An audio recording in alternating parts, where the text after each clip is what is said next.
Okay, now, welcome from not just Ashana and I, but all of the people that support the Azurite Temple and its teachings, particularly to the newcomers.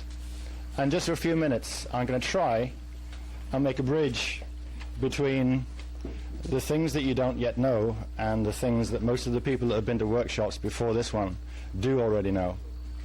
And believe me, that's chewing off quite a slice to do in 5 minutes. Yeah. The teachings that we share are referred to as the Freedom Teachings, and there is a reason why they are, and we hope that you'll grow to understand that during the course of the evening as the subject matter is revealed to you. The teachings exist for the benefit of humans, all life forms, but very particularly for kinds of people we call indigos.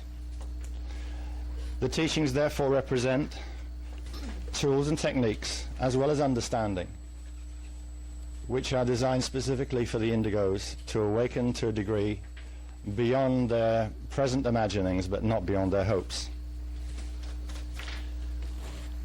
If you were to have attended workshops in the past, you would by now have realized that there are two kinds of subject areas that we teach, which are the keystones. Keystones are those bricks that hold the arches up. Maybe take them out, everything else falls down. One is called Kathara Bias Spiritual Healing System, and the other is called the Tangible Structure of the Soul. Now, it would surprise me greatly if the new people here this evening haven't already been students of spiritual metaphysical material for some time. And it wouldn't surprise me either if they're here because they feel that there is something more they haven't found yet. That much they have in common with everybody else in the room. Everybody that is present tonight, including myself and Ashana, were once exactly in that position. Now, the reason I said that was because most of us from time to time have had some interest in healing modalities, and therefore we've come across things like chakras, we've come across things like the subtle bodies. And the reason I'm going slowly over this bit is to say that Kathara, like everything else that we represent, begins to reveal the true substance of things that are only partly taught in other kinds of material. I'll give you an example. If you study the work of a well-known spiritual leader who lives in California, goes by the initials JSD, you will find that he teaches the ultimate realization on the spiritual level will be the development of the Antakarana. As far as we're concerned, that takes you as far as the 9th dimension and not beyond it. That, to us, is, to be polite, a fairly disempowering form of spiritual teaching, but it's not atypical. Other things that we show through Kathara are new and different, not because anyone's withholding or distorting or changing anything, but simply because they have been forbidden, they've been hidden, they've been kept secret, or otherwise they've been changed in some way in the past. And there are reasons why they have, and Ashana will deal with some of those subject areas later on this evening. Tangible Structure of the Soul complements the Kathara Bias Spiritual Healing perfectly, but what it wants to do is to make you more aware of the reality of your multidimensional self. Most spiritual teachings that I've encountered personally tend to have an abstract sense associated with them, wherein you may, as a result of the stimulation they provide you, meditate religiously every day, hoping to have some experience that forms a connection between something called soul, oversoul, or any one of the other names that are given to the higher bodies. The Tangible Structure of the Soul will show you, and that's why it's called tangible, the reality of your identities. The other forms of teaching tend to talk in terms of a structure of 12 by 12, which leaves you with 144 souls out of a monad. The teachings that we represent are 12 by 12 by 12, which will give you 1,728. And that is the beginning of the multidimensional aspect. The greatest significance in terms of what will be talked about this evening in context of multidimensionality is the reality that time and space is simultaneous. We don't talk about some hopeful situation where you may reincarnate as a higher expression of who you are today, but that all of you is present in the same time, but in other spaces, and reveal and explain the physics of how that is and how it works. Now, through a combination of these two things, you find that we begin to talk about something called the Templar, which has something to do with the Knights Templar. In fact, sometimes it has a lot to do with it. But it isn't what you think it is. The Templar is the association between the more refined understanding of the spiritual anatomy, let me say, the key points within and without the biology, in other words, the in-body chakras, the galactic chakras, and the other key points, which are referred to as catharospheres, actually operate as stargates. And you will find the operation of stargates and their presence is perfectly mirrored in the planet, and is perfectly mirrored also in the cathara grids which exist on a galactic and universal level as well. Now, so far so good? Right. Now, the crucial issue is this. You have a direct, continuous, and not necessarily conscious relationship between those grid systems. You have never been told, in fact, you have been kept from knowing what that relationship is, and what the sovereign and divine duty we all share in relation to its maintenance and preservation. Now, the unmentionable aspects of some of the subjects we cover, not just the superficial difficulty of some of the scientific terms, is that we have to begin to allow that in multidimensionality there are other expressions of consciousness that don't view source and don't view source expression, creation and manifestation quite in the way that the spiritually enlightened person would like to. That generally means constructive and positive. That implies negative and destructive. Now, the difficulty arises when we begin to explain to our audiences exactly why that is, how it happened, and more particularly what the consequences of some of those behaviors are, and even more particularly what our responsibilities in relation to those things are. I've been very aware, both in England and in the USA, that because of the urgency and the focus that is necessary in bringing this work before people, and because of the opportunity to share with people the scientific aspects of spiritual expression, there are people who wonder, well, they don't talk much about unconditional love. They don't talk much about opening your heart. Get one thing, our hearts are wide open in the right places, and we live for unconditional love. We represent it in all ways and all places. In order to give you the power that you need, in order to restore the understanding that you must have, we must sometimes take you through two difficult subjects. And from time to time you'll find that you'll be hearing words, unusual vocabulary, which is all it is. The aspects of your conscious memory are quite capable of accepting and processing. If you allow, if you're patient, and if you're not too hasty in judging things that you reject because they don't sound familiar, you will learn a very, very great deal. I think probably that's enough from me this evening. It leaves me just to say, with always very great pleasure, my beloved wife, Ashatu. Things were going well, let's say in the last 5-year period. There were certain things that were supposed to take place on this planet that involved other races of beings that have known us from our ancient times, coming back, slowly making their presence known, bringing back our history records, so we would begin to understand the truth of our origins. And it was supposed to go nice and smooth, and it was supposed to be a peaceful time. Our teachings as representatives of Azurite Temple of the Melchizedek Cloister were supposed to start with the nice and easy stuff, tangible structure of the soul, where you learn about the connection between physics and consciousness and how that operates in your body. Then we would gradually go to the next level where we'd start to learn about the inner Templar, which are the energy systems as they work through the body, which Cathara healing is a part of, but there's much more to it.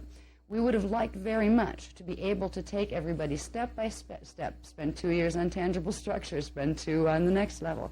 But we're in the middle of a global situation here that has been progressively deteriorating over the last 5 years. It is a huge drama that we are in the middle of, and 99% of the people on the planet are not aware of that drama for various reasons. Now, in the recent workshops since September of last year, we've been progressively releasing information called the Forbidden History.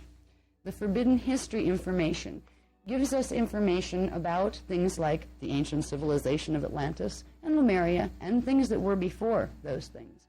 And it fills in the blanks as to why is it that we don't have any race memory of those times? Why do we not have any relics from those times? Why is it as if those times, if this pre-ancient history really existed, why is there no evidence? We have explained in some of the other workshops the reason we don't have any evidence is because it was purposely taken away there was a great house cleaning that was done here in 9558 BC, where our history records that went back literally 25 million years, because humans have been on this planet for 25 million years, they were literally eradicated.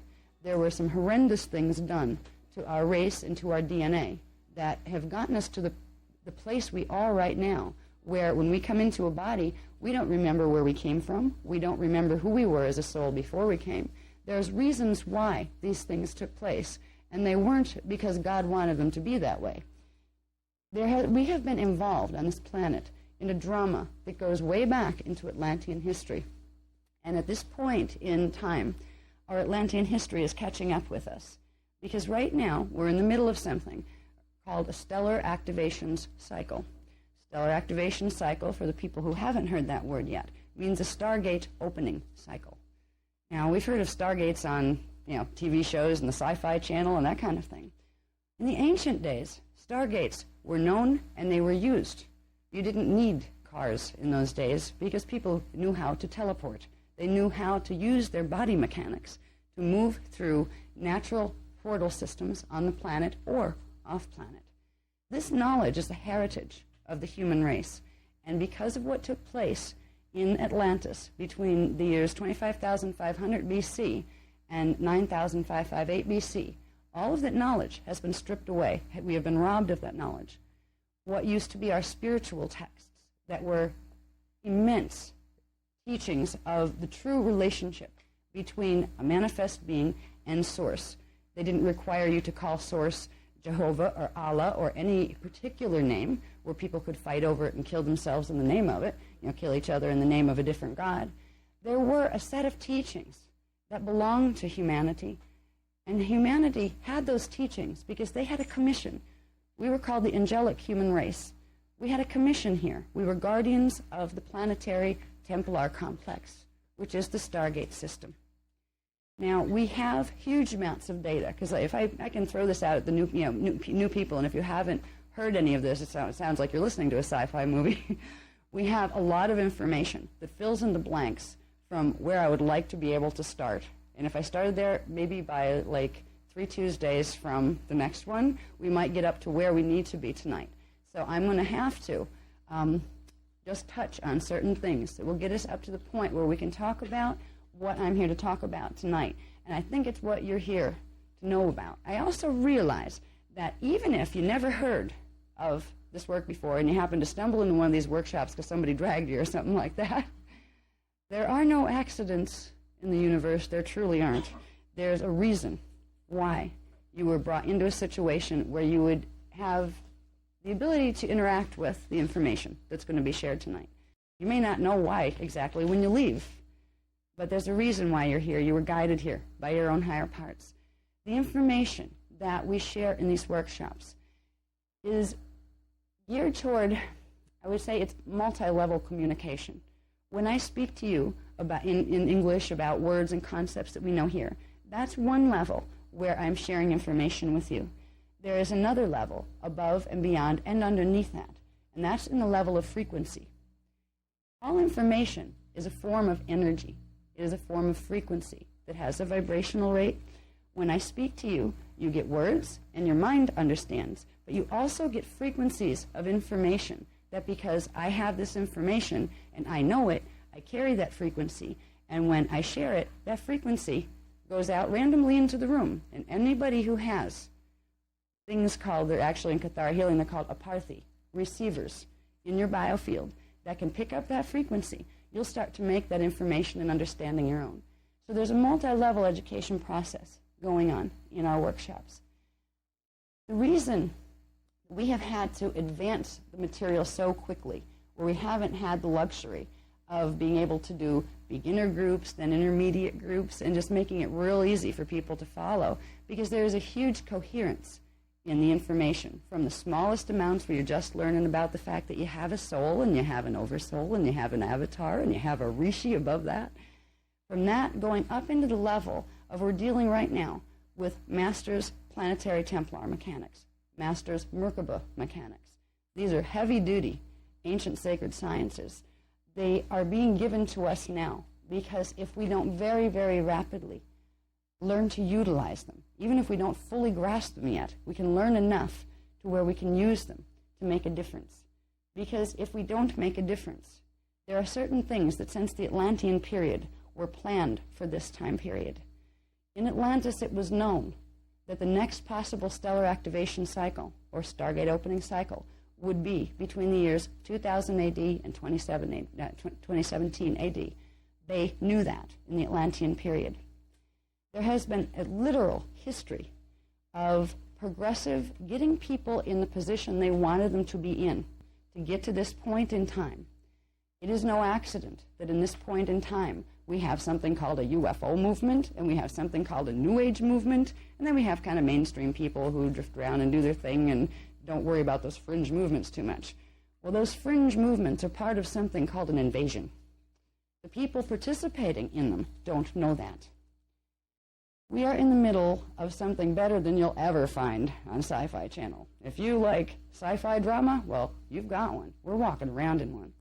And the problem is, right now, the Earth is in a position, just because of the physics involved with the stellar activation cycle, it's in a position of potential cataclysm.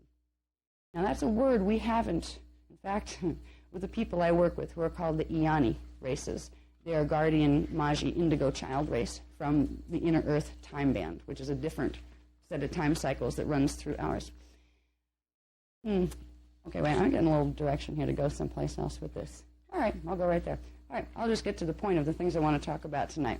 I've been trying to ease us all around into this space, but it's probably the best way to do it when I think about it, is there's one thing that we're all very aware of, and it's very real to every one of us right now. At least if we have a TV, it is. Something amazing just happened in the United States on September 11th. Something just happened that we all are aware of, and many of us are sitting there going, what does this mean? What is this going to do? What is this a part of? Okay, we know this guy named Ben Laden and a bunch of terrorists have, just done this horrendous thing. I mean, the magnitude of this horrendous thing, it's almost numbing. I don't know if it affected any of you that way, but I remember watching, and we happened to come in the door when the stuff was on TV, live, and we got to see the, like the second plane going in. What are my eyes seeing? It's just like a numbing screen goes down where your emotional body just has no idea how to react to what you just saw, especially in America. Nobody can do that to America. Well, at least we were told nobody could do that to America. We're in the middle of a huge drama that when you look at what just happened in the mass drama, people that don't believe in metaphysics, people that don't care about metaphysics, or ETs, or fallen angels, or nice angels, just everyday people, we've all shared this drama. There is a metaphysical cause beneath what happened. What we're going to learn about through this particular workshop is, first of all, what really happened there. Now, it's important for us to understand what happened with the World Trade Centers and with the Pentagon. Because it's not important because, well, we have to worry about what's going to get blown up next. That's not why it's important. Why it's important is that event took place because of a series of events that began in the 1930s. World War II was a part of those events. They are connected to what is called the 1983 Montauk Project, Montauk, New York. They are connected to what is called the 1943 Philadelphia Experiment.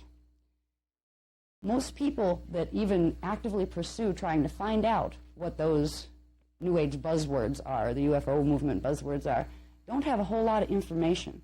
They have a lot of guesswork.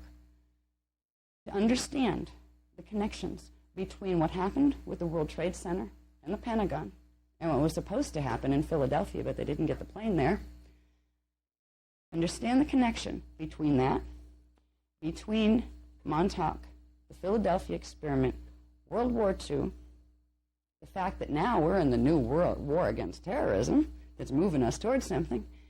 All of this has to do, believe it or not, with Atlantis and with the plan that was devised in Atlantis called the Luciferian Covenant. It was an invasion plan that was planned and staged incrementally, step by step by step. And there were certain events that were supposed to unfold once the stellar activation cycle of 2000 to 2017 AD. And most people have heard the concept of the word illuminati, a word that gets thrown around all over the internet, all over conspiracy theorists. What the heck are they? We know they're not nice, and they seem to be able to have all this power. And there's like invisible race that walks among us and pulls all these strings where we think we're free and we're not. The Illuminati are a group of beings called the Leviathan races. They were created out of the tribes of Levi, which were a hybrid tribe of Anunnaki human that were part of a hybridization experiment that was done in Atlantis. It was done for good purposes, but it went very, very wrong. There have been race lines nurtured here since Atlantis, family lines, of people who carry the Leviathan race DNA codes, who actually, when you look at, if you were going to look at them on the soul level, they are actually a different race of beings than human beings. Human souls incarnate out of a certain soul, set of soul collectives. They have what is called a Christos spark. Now, Christos is a word that we use in reference to the D12, dimension 12, pre-matter template, your divine blueprint that allows you to connect to the higher dimensional fields and directly to source. Illuminati races are born without a Christos spark because the ones who created those races in the Atlantean period were what were called fallen angelic races. Now, if you don't like the spiritual terms and you're more into ET stuff, you could say the same thing, call them intruder ET races, because fallen angelics and intruder ETs are the same beings. They are multidimensional. They have the ability to move through matter density levels, which so do we when our DNA is working the right way. We are in the middle of a final conflict drama that started way before Atlantis. Its last round was during the last attempted stellar activation cycle, which was in 22,326 BC. They almost destroyed Earth and the human race in 22,326 BC. But what we call the founders races, the Emerald Covenant founders races, which were the genetic line that humans came out of originally, and these were a Christos race. They were literally from dimensions 13, 14, and 15, and then the Christos races started at dimension 12. The founders races, these are real beings. They have bodies, not exactly like ours, but they're less dense matter. The Christos founders races intervened directly on Earth in 22,326 BC. We wouldn't be here talking about it if they hadn't. There was a stalemate in a very ancient conflict that was continually going on and getting worse and worse. The more fighting was done, the more fighting became. Fighting did not create peace between the fallen angelic races and the angelic human races. The reasons fallen angelic races have been after human races for so long is because human races were created they were created by God, using the founder's genetic imprint to serve as the planetary guardian team for the stargates here, so this place would not be taken over by the fallen angelic legions. They were also commissioned to try to help heal the fallen angelic legions if they could, but not at the expense of getting themselves destroyed. What has happened on this planet, literally, for many, many thousands of years now, if we've been going through what's called a dark cycle of evolution, there were certain frequencies that were no longer available on this planet, D12 frequencies, Christos frequencies. There is, when we think of Christos, most people think of religious and spiritual terms, and that's fine, but there's also a scientific physics equivalent of that spirituality. Spirit is consciousness. Consciousness is a form of energy, and energy does have natural laws of physics to follow. So a very long time ago, before it even got bad in Atlantis, there was an event called the Fall of Brennaway that took place, and that's when we entered our dark cycle. That was in 208,216 BC. In the Fall of Brennaway, it was a stellar activation cycle like this one. We were invaded by a group called the Omicron Draconian races from Alnitak, Orion. Now, Alnitak, if you look on your star charts, is a planet in the Orion system. We were invaded, and our planet's stargates were damaged, and the planetary grids were damaged. So Stargate 11 and 12 would not open, which means the planet could only run 10 dimensions of frequency. The fallen angelic races have a maximum frequency range as far as what they can interfere with what they can use in their technologies of dimension 11. The Anunnaki races can access 11-dimensional frequency. The Omicron Draconians can access 10-dimensional frequency. The Guardian races, the human races, the Founders races, could access 12-dimensional frequency and higher. But when this planet had its grids damaged to the point where it could no longer run anything above D10 frequency, we were in trouble. All of a sudden, the frequencies that we use to protect the stargates and the vortices on this planet, we couldn't bring the frequencies through. So progressively, invasions took place. We have a huge history of warring that has taken place on this planet since 208,216 BC. And we have begun, actually, in the book, the new book that's coming out, if we ever get done with this stuff, is called The Forbidden Testaments of Revelation. In that book, we actually show you literally what the history has been, step by step. It's not as if we're just saying this and we think there's some history or we're guessing. The history that I'm talking about comes off records from the Atlantean period called Cloister Doratura plates. They're holographic discs that hold massive amounts of information. So the history records that I've been, translating come from these plates. When we start to realize the history that's gone on here, it's dumbfounding compared to what we have been taught. Here we're taught that, well, maybe we came out of apes and, somewhere around 5,000 years ago we happened. And, no, maybe the other theory is there's a big bang and, molecules and things collided, and then eventually it turned into pond scum, and then eventually that grew like flippers, and eventually that grew feet, and then we started to walk around, and somehow we became humans. Real interesting theories we have out there. Talk about holes in the theories. Ours make a whole lot more sense than those two. All right. One of the most amazing things, as far as if we're going to get a grasp on our reality today, on what has taken place in our world today, and what we can do to prevent certain things from happening that we'd be much better off without, is that huge challenge of grasping how large human history is, how huge this drama is. We're not just dealing with a couple of terrorist groups over in another country that like to run planes into buildings. They're just puppets. We're dealing with highly, highly sophisticated, what could be considered extraterrestrial races, but they are fallen angelic races. Humans were an angelic race.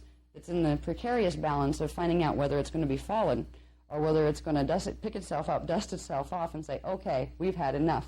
We're the guardians of this planet. This isn't going to happen anymore. We're in a position that if we don't very rapidly get at least a small grip on the magnitude of what we're dealing with, enough to take it seriously.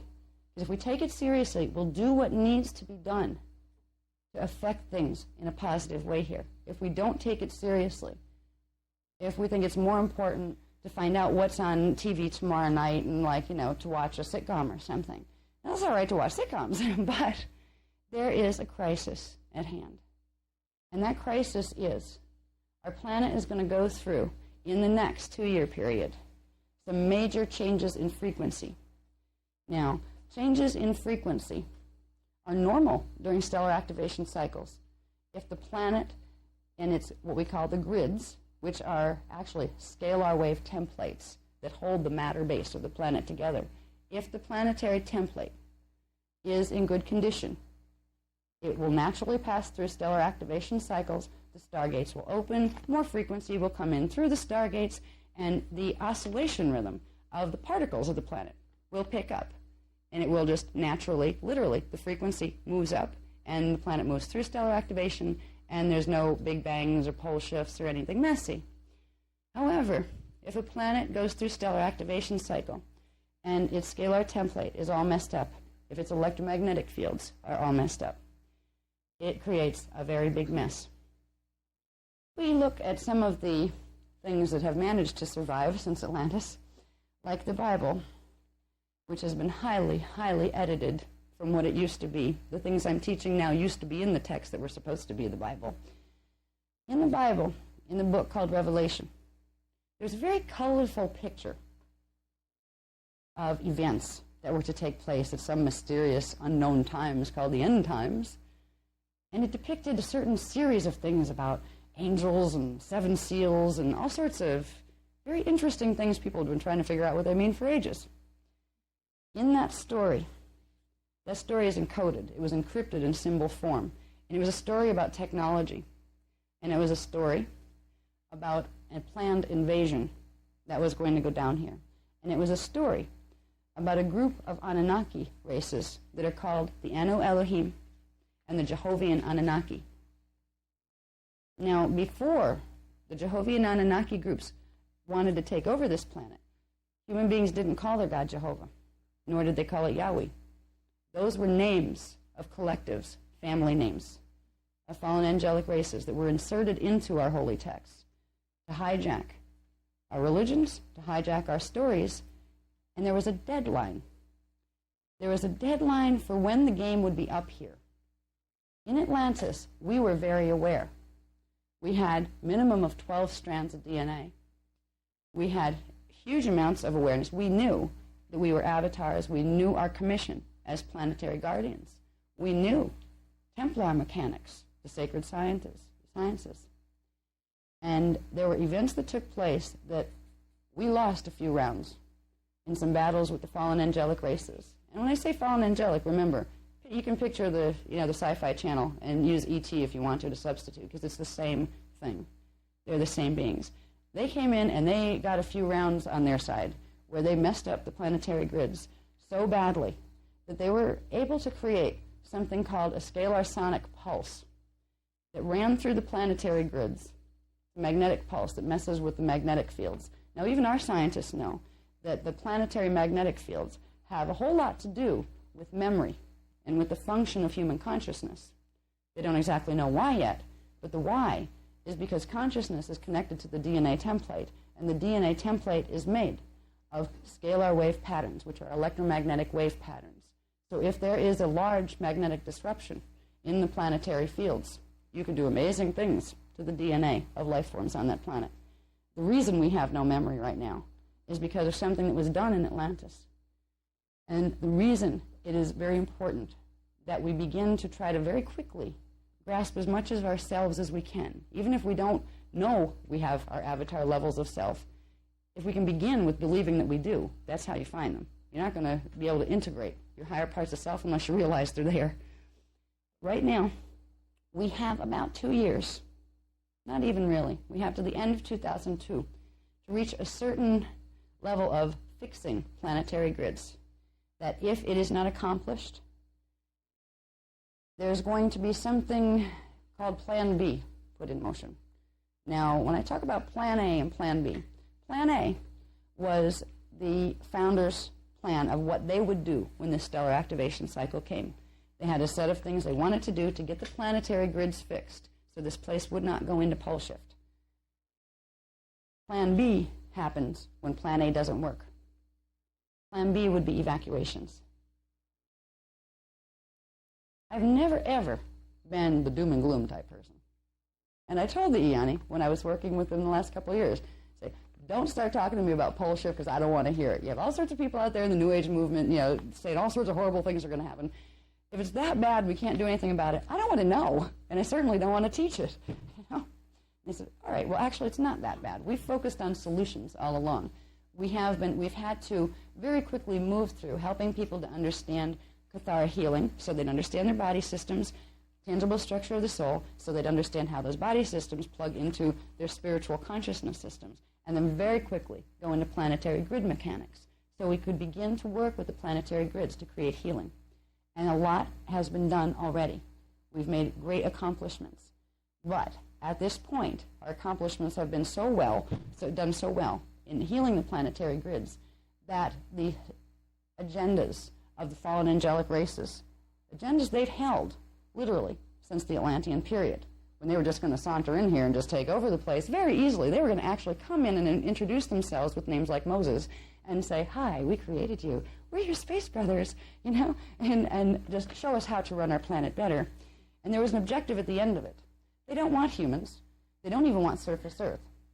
Earth is a strategic location for something called the Halls of Amenti Stargates. Earth has portals that lead directly into the Halls of Amenti Stargates.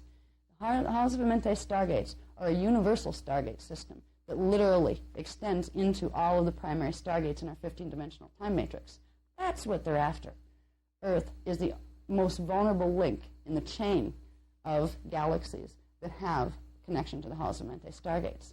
So what they had in mind for us, way back in Atlantis when they set this plan, was make us stupid, erase our memories, give us some false books and things, take the old books and just insert stuff and take out the good stuff, have us like little sheep by the time they were ready to come in, then set a series of events in motion that would make them able to come in very easily with no resistance. Now, one of the ways to do that would be, first of all, to have people believing in an externalized God that's outside of themselves, that has a certain name and a certain face. All right, you already got an image to use when you come in to say hi that people will be receptive to. One of the plan, a part of the plan, this is called the Illuminati Master Plan, One World Order Master Plan, was to set up, about 100 years before, subtle contact, when the channeling movement started. Subtle contact with their races. Their races, meaning the hybrid races, who don't have human souls incarnate in them, but who have either Anunnaki or Draconian souls incarnate in them. The interesting thing is, we've all been taught, since our memory was erased, that we're only one race. We have bodies that are very similar, and because of what's been done to the DNA, right now our DNA appears to be the same, because certain portions of the DNA are repressed in both races, so the similarities show, but the differences don't. About 100 years ago, the channeling movement actually got its seeds planted, because it was time. That's when the Anunnaki started to connect with some of their hybrids. Their hybrids don't know they're hybrids. They don't. They think they're just human like anybody else. They don't know what human is either. You know? The hybrid people are not bad people. It's not that they're, bad fallen angelic people. They're just people who lost their memory too. And the reason they lost their memory is they were trying to rebel against and get away from the fallen angelic collectives in Atlantis. That was part of the reason. They had their hybrids that were saying, well, we're starting to grow and understand that the ways you're doing things and dominion and killing other life forms and things, that's wrong. We don't want to be part of your collective anymore. They were going into what was called the Emerald Covenant Christos contract. And that meant that the fallen angelics' hold on the planet was getting less and less. If they lost their hybrid races, they would have a very hard time coming in directly, because most of them can't live physically on this planet because of their own biologies. So we have a situation right now where there is progressively, for 100 years, been an invasion, a very quiet, subtle invasion. The plan for the invasion was created in 9560 BC. It was formalized then. It's been there for a long time, but that's when it got formalized, when a whole group of Anunnaki races are races that were created by what is called the fallen Anu Elohim. And you have Elohai and Elohim. They are two different. The Elohai Elohim are the founders' races, one set of founders' races. The Anu Elohim are ones that were fallen angelics. They chose to sever their connection to Source, and they started to create dominion agendas, and literally started to feed off the rest of the time matrix. So when I talk about Anunnaki, I'm talking about the children of the fallen Anu Elohim. Just like when I talk about humans, I'm talking about the children of the Elohai that came in here as the guardians. There are numerous different groups of Anunnaki. Many of them don't like each other. They've been warring with each other as much as they've been warring with humans or anything else. But in 9560 BC, there was agreement made by several competing groups. They're called the Pleiadian Nibiruan Anunnaki. It means some of them are from the Pleiades star system. Some of them are from a planet called Nibiru, which used to be our 12th planet until they hijacked its orbit, and now it only circulates in here every 3,600 and some years. With the Luciferian Covenant agreement, it was a step-by-step plan to, first of all, level the playing field, which they did during the Atlantean flood period. In 9558 BC, they used a technology called APIN systems. APIN is a physical technology. It's called the Atlantean Pylon Implant Network System. Imagine microchips.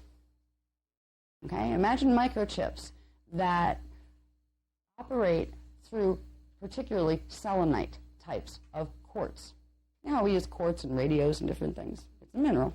It has some certain properties as far as electrical, electrical transmission and transduction goes. There's an advanced technology that utilizes what would be considered very advanced microchip technology that can be used on a planetary level, where literally grids were laid out all across the planet. The planet was mapped, and it was mapped from above, from spaceships. I mean, they weren't, they weren't foot soldiers like we have been down here. We weren't then either. There were these grids put in to the planet that would receive remote frequency transmissions from other planetary systems. They could be used for good things, or they could be used for horrible things. And in Atlantis, they were used for horrible things. They were used, these APIN systems, were used by the Anunnaki and several other competing groups to literally reverse the natural electromagnetic balances of Earth's magnetic fields, which totally messed up the DNA of humans. Now, once that was done, you had a bunch of what used to be angelic humans and a lesser amount of hybrid illuminati races that really just wanted to be good guys. All of a sudden, they're all running around not knowing who they are, having mutations in their brainwaves. Their brainwaves aren't working the same way. Their hormones were not working the same way. What used to be an 800-year lifespan went down to about 100 because of these electromagnetic changes that were made to happen on the planet because of these advanced technologies.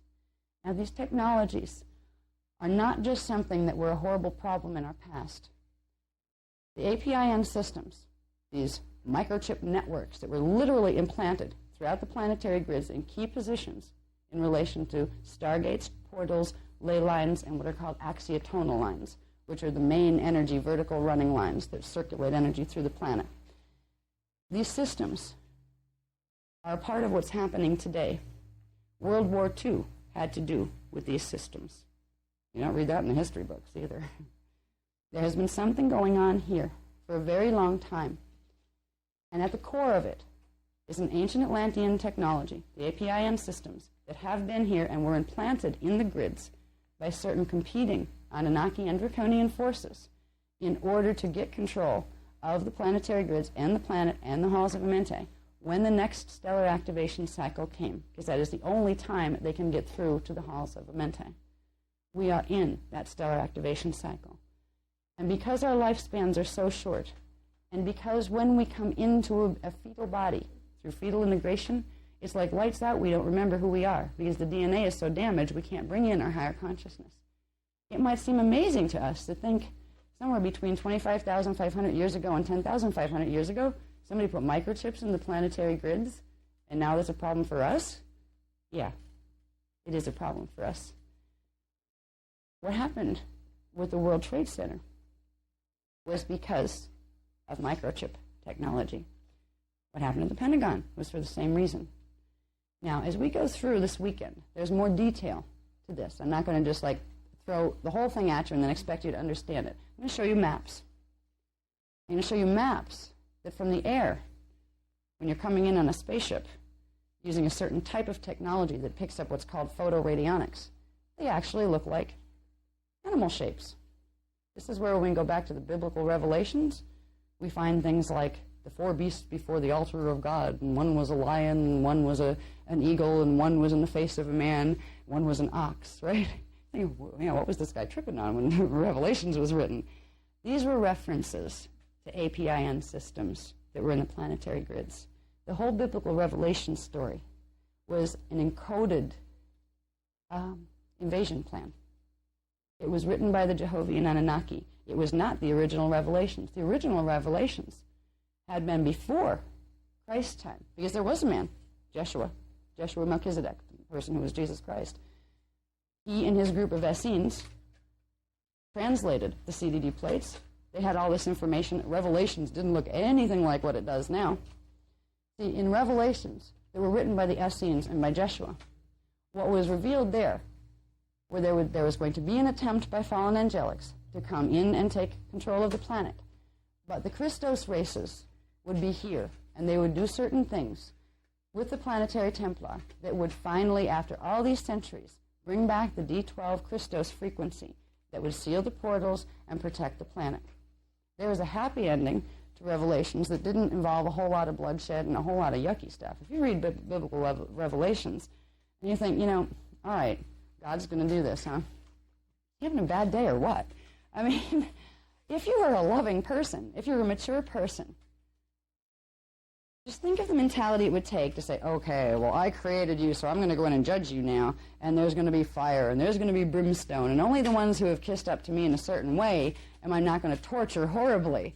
I mean, this is what this story tells you. And I'm a very spiritual person, and I have a huge connection to my God, to my God source. And it's the same God source that's your God source, too. Everybody has the same one, regardless of what you call it.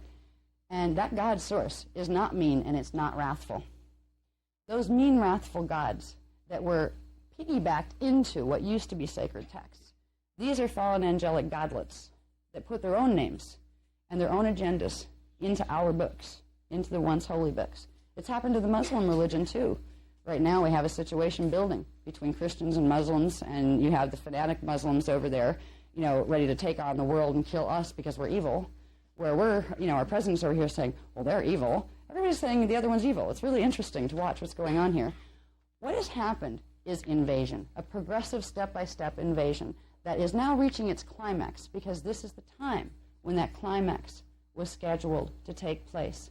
If you were in an advanced culture back in Atlantis, which most of us were there, if you were there and you knew how time worked, you actually knew how time travel worked because you were able to use Stargate systems, and you realized that time was laid out more like space, and you could actually move through to different time vectors into different timelines. Right now, there is an Atlantis. Right now. It's alive, it's awake, it's aware, and the people in it are, just like we are. What separates us is angular rotation of particle spin. That's the angle of the axis that particles spin on. They actually take place all in the same space. Now, I won't go heavy into the physics here because it's not that important. But what's important to realize is Atlantis is not a dead place. Atlantis is not a place that's gone, nor are the invasion races that were there. They're in a different space-time coordinate than we are. And they are in a time coordinate where they have huge amounts of scientific knowledge about how time works. They're very well aware that we are here. And they are very well aware of what they have progressively done to make sure at this point in time, when they were going to come from their time into ours to make their grand hurrah, that we would be very dumb by then. The planetary guardians, the human races, wouldn't remember that that's what they were. The people who once used to run the Templar, who knew and understood how their DNA templates ran frequency and how that frequency could directly interact with the planetary grids and the planetary scalar template. Those once majestic beings that were entrusted by Source as the guardians would be reduced to nothing more than animals, where the fallen angelics could come in and say, oh dear, you're all fighting with yourselves, and now you're getting advanced enough where you're going to really blow up your planet or something, so we have to come in to protect you from destroying yourselves. This is the plan. World War III has been part of that plan ever since Atlantis. World War II was something that kind of popped up a little too soon because another invading group kind of crashed in on the Anunnaki's territories. They were the Zeta groups, the little gray guys. They kind of rained on the Anunnaki's parade because they made deals. They came in, they came through the portals here. They broke through seals on the portals, and in the 1930s made deals with the Illuminati governments here, and all of a sudden the Illuminati governments that the Anunnaki were planning to have on their side were now making treaties with the Anunnaki's enemies. And all of a sudden the Anunnakis lost control of the whole game. So there has been this amazingly bizarre underground game going on. Literally, for 70 years this has been going on. 1930s, that was 70 years ago. We have been taught that we live in a free country in America. We haven't been taught that for 70 years the Zetas have been telling the governments what to do, from MJ-12 on down through the CIA, down through the government. And then, of course, you have a president that everybody needs to think they're in a democracy. There have been things going on here like you wouldn't believe. And it's about time we start to face the scary stuff, because if we don't, it's going to come up and bite us. The worst thing that can happen in the next couple of years is it continues to go on with nobody doing anything, the Illuminati advancing their agenda. They're advancing their agenda using something called scalar sonic pulse. They're doing lots of sonic pulse testing. And even the government's been caught at it at this point, where there's like whales washing up dead on the beaches and things. They have been using sonics since the 1930s because the Zeta Regalian races from several places, mostly Rigel, but several places in Orion, they're the ones that came through and made the contracts. The technology that we've been given since the 1930s has been fed to us by the Zeta Regalians and their draconian friends because they're working a draconian agenda. What is happening right now is there has been so much damage done to Earth's planetary shields. They're called shields, the scalar templates that I've talked about. There's been so many electromagnetic disturbances and sonic disturbances put in the grids that this place is going to roll by 2008 if something isn't done. Something that will fix the electromagnetic blockages in the grids. Now, the Illuminati races know this. The fallen angelics or ET visitor races know this. Both of those groups, the Illuminati hope that if they kiss up enough to the fallen angelics that they're terrified of at this point, because a long time ago, like right after the Zeta treaties were made, the Illuminati races here, which are the ones that look like humans, but they're really not, they think they're humans, but they don't have human souls, they thought they were in control of the game. They thought, these little homely gray things, so, all right, we'll make treaties with them, we'll get their technology. They figured they'd be able to take advantage of the little grays. Boy, they learned a lesson. They very quickly lost control of the game, and they started to realize the huge force that they were dealing with, not just with the Zetas, but with the Omicron Draconians, the Adedicron Draconians, the Anunnaki, 5 different groups. They started to realize that they lost lots of control over the game, and they have been just trying to kiss up to anybody who was going to get them out of this mess, because all of the fallen angelics had one thing in common, one agenda in common. They wanted this place to go into pole shift to clear the territories once they were done using us for certain purposes. We have lots of channels in the New Age movement these days talking to everything. Archangel this, Archangel that. You have angels, you have ETs, you have all sorts of things talking from everywhere. Most of these are fallen angelic races. Some people say, oh, well, you channel. No, actually, I don't. What I do is not channeling, and I will not do that. The only thing I will channel is my own higher consciousness. If anybody wants to talk to me telepathically, they have to hang out here. But the information I get is actually taken off disks, physical technology. But right now, people in the New Age movement are getting what's called astral field tagging. It is, again, a technology that uses subtle waveforms to affect one's brainwave patterns, their bio patterns. It affects the DNA template. And it allows them to hear whatever voices the fallen angelics want them to hear. Now, sometimes, some of them are lucky. They actually have enough biofield protection in their fields because they happen to be somebody that came in with, usually, if they're indigo children. All right, we talk about indigo children. These are beings that have more than 12 strands in the template. They were what are called the Magi Holy Grail line of the human races that had anywhere from 24 to 48 DNA strands. Okay? Human races have 12 strands of DNA. The Magi races, when they come in to this planet, which they have now, wait, all right, I do this sometimes. I will apologize, but I'm not going to apologize. I used to feel embarrassed when that happened. When I'm in a workshop situation, I am not by myself. All right, I have a live telepathic connection. Now, I'm not channeling, but there is the one I've been working with. It's Niani from the Inner Earth time cycles, and his name is Ma'a. And sometimes he'll say, can we go over here with information, instead of here? So I listen to that, and I've gotten to the point where I'm not so self-conscious that I really care if somebody's going to judge me on it. So I let you know that, yes, I have a telepathic rapport with a being. You can do this, too. In fact, if you use Cathara healing and develop the mentor technique, that gives you a place in your field where you can begin to receive that type of communication from somebody safe, somebody that's not going to try to come in and channel and take your biofield over and your body. All right. Now, the direction I'm being guided to go with this is to basically, it's funny, I write up a thing like, okay, we'll cover these points. I don't need to do that. I should know better by now. I don't need to do them. What we'll have by tomorrow is we will have graphs, all right, because what I usually use in my presentations, because visually it's a lot easier to understand certain things. We're going to go through, between tomorrow and Sunday, we're going to go through understanding all the little pieces of stuff that I just talked about. We're going to talk about Montauk.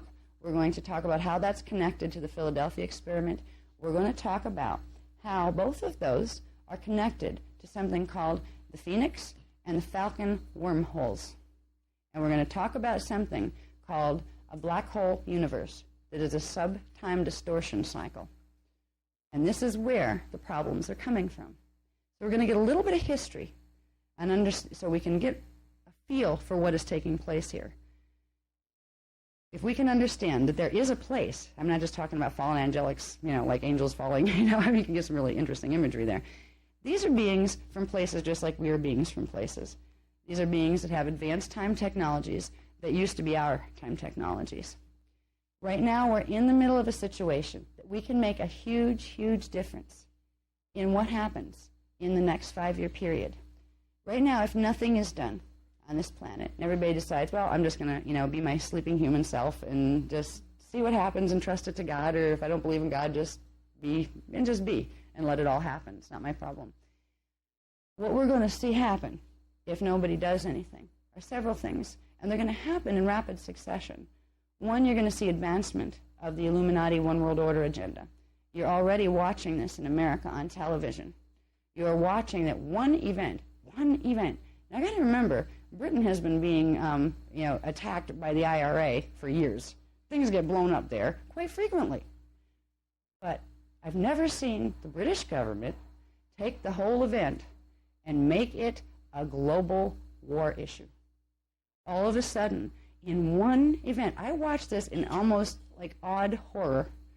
I watched how fast this one event that was staged, how this one event was used to literally bipolarize the entire planet.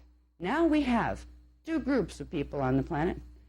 The good guys who are fighting the war against terrorism, and the bad guys who refuse to be part of the anti-terrorism coalition. There's no middle ground here. You just literally, it doesn't matter. Countries are being pressed into this. If you're not, Bush has said it, if you're not with us, you're against us. Now, it's not Bush's fault. He's trying to do the best he can to figure out what the heck he is and what he's doing and what he's supposed to do with things. He's not the one pulling strings. It's behind there. The Illuminati that I talk about, these are people that look like people in human bodies. I'm not going to go into what's incarnated in Mr. Bush's body or not, because it's not important. But Illuminati races are like little puppets on a string, just like humans are being used too. Because now you have the channeling movement. It's not just Illuminati that are channeling. It's everybody seems to be channeling in the New Age movement because they've been taught that this is a good thing to do. So we're all being manipulated here, Illuminati included. And the hidden factor is there is several different competing fallen angelic invasion forces. Now, that's been okay to not have to get into heavily in the last few years because there were negotiations going on between the founders' races with the Anunnaki races, trying to get the Anunnaki to give up the One World Order Dominion agenda to enter what is called the Emerald Covenant Coevolution Peace Treaty, the Founders' Peace Treaty, where they would get the assistance they needed because they need DNA repair is what they need. They have some real twisted thinking because their DNA is all messed up in a way worse than what they did to ours. If the Anunnaki groups had agreed to stay in the Emerald Covenant, we wouldn't be having this conversation and we wouldn't have watched that trigger event of the World Trade Center and the Pentagon getting hit. Philadelphia was supposed to get hit too in that, but it didn't.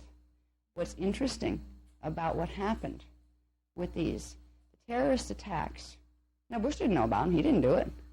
It wasn't an inside job that our government didn't do this to its own people. Much bigger than that. Much bigger issue than that. Since the 1930s, we've had two wormholes sitting off the Atlantic, out in the Atlantic, off the coast of Florida. One is off the coast of Florida. The other is off the coast of South Carolina. Now, the Bermuda Triangle? There's a reason ships occasionally disappear there, and planes too. Wormholes are scientific phenomena that literally barrel from one time system into another time system. Since the 1930s, these wormholes, they used to have a cap on them. The founders had capped them to prevent something like this from happening. The Zeta races broke through one of the wormhole caps, and that's when they came in and made deals with the Illuminati governments. Ever since this time, there has been some really strange scientific stuff happening here.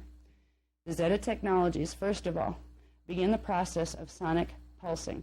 they use what is called subspace sonic pulse, which is not, we don't have the mechanics to detect it here. So they can send them whenever they want, and our governments don't have the technology that can pick up these particular frequencies of subspace sonic pulse.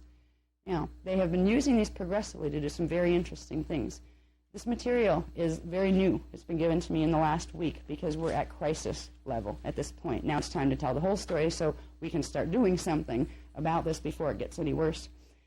The sonic pulses were used for testing of targeted earthquakes and hurricanes since the 1930s.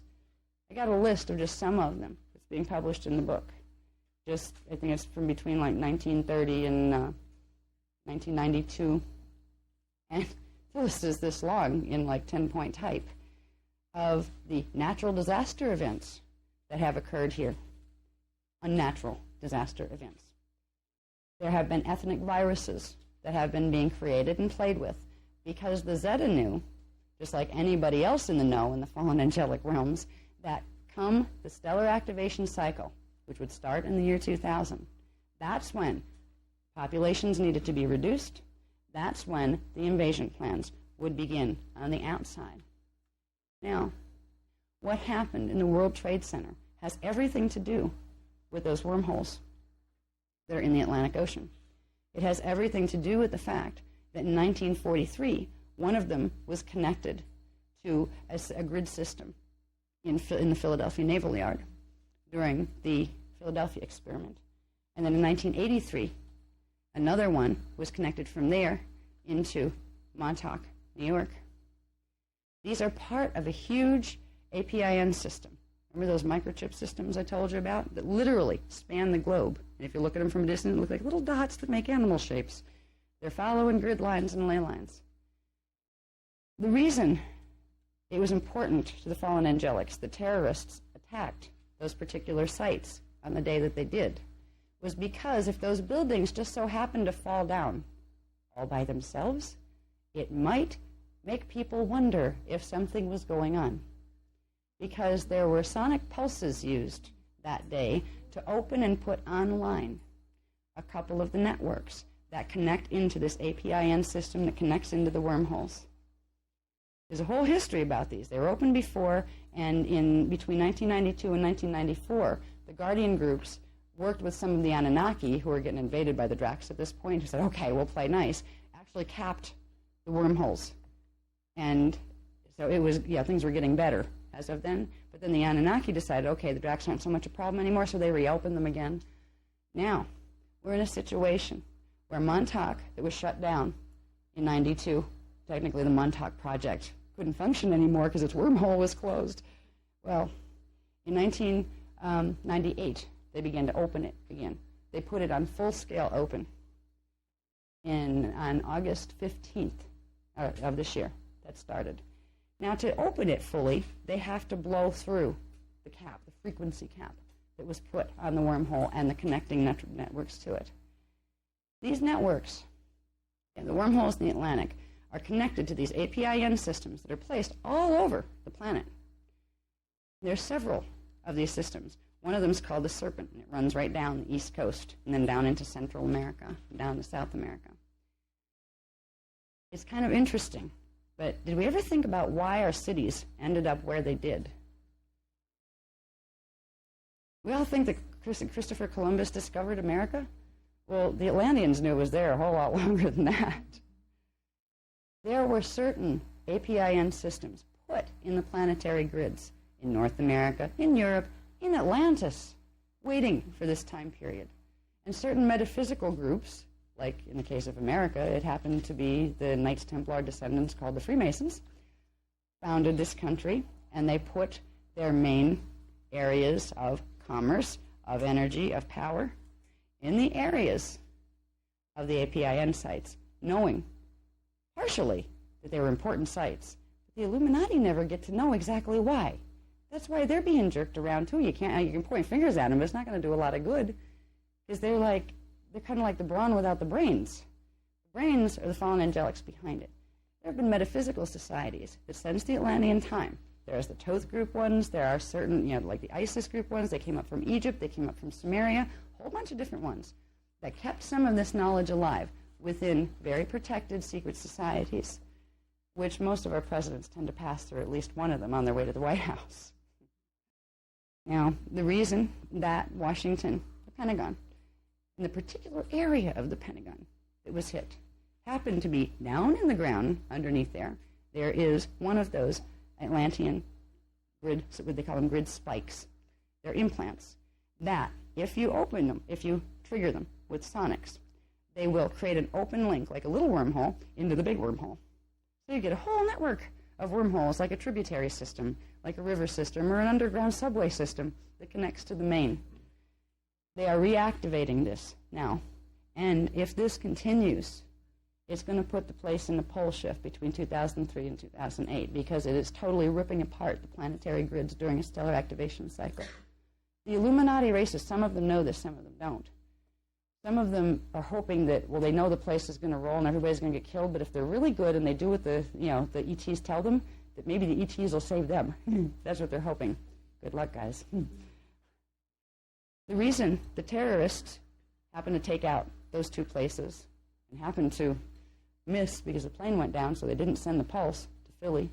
Independence Hall, I believe, was the grid that they were after there. So you get an idea of where some of the potential target places may be. We're going to have maps.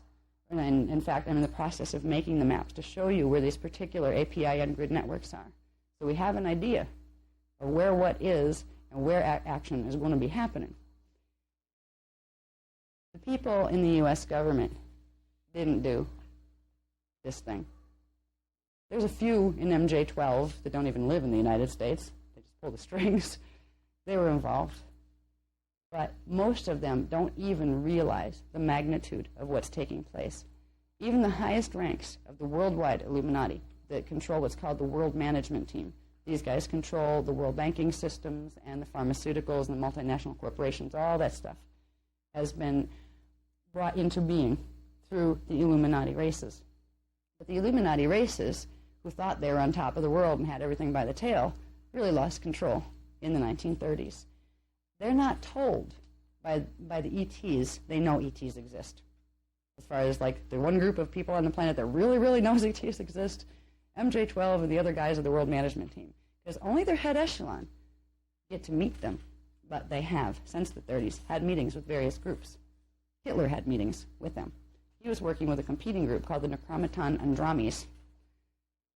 You ever go to a UFO workshop or one of those expos where there's lots of people to talk to everybody? You have just about every star system represented at these places. You have Palladians, you have Nibiruans, you have Anunnaki, you have Regalians, you have Andromes.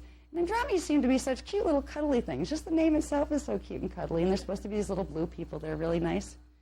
They're called the Necromaton, a.k.a. necromancy, Andromes. Everybody heard of the necromancy? That used to be considered the Satanic Bible. The Andromes have been pulling a lot of strings here.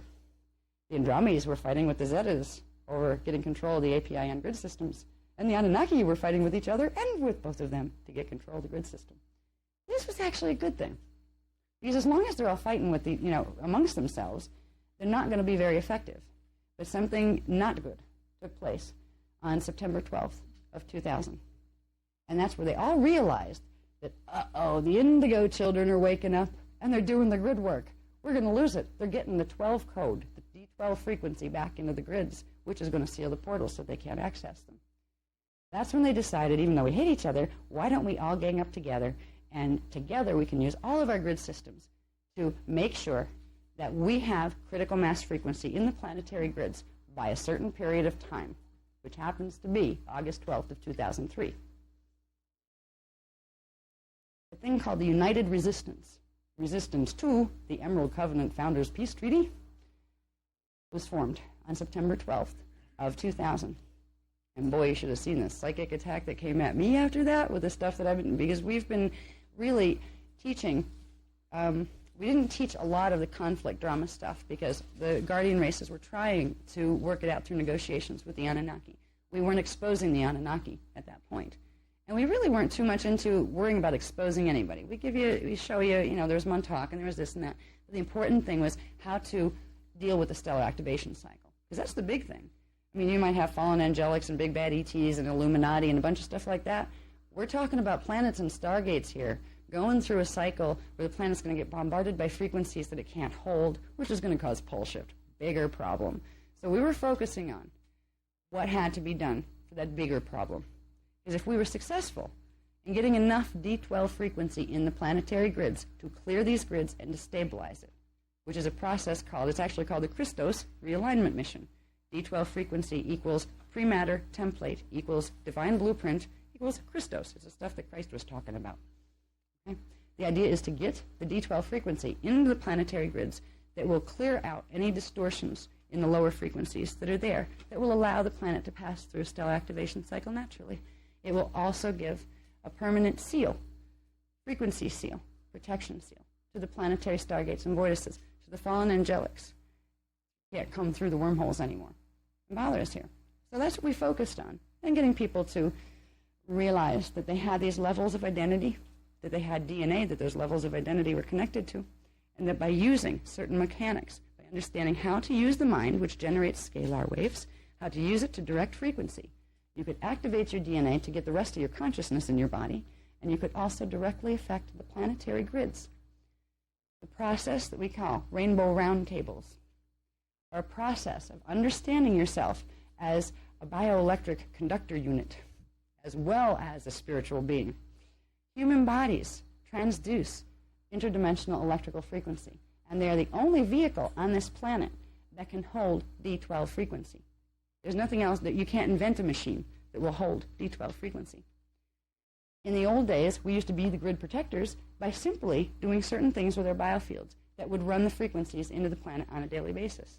These were societies built on love and peace, and people didn't fight with each other, and everybody didn't care what you called your God, because everybody recognized they had the same one. It didn't matter what you named you called it.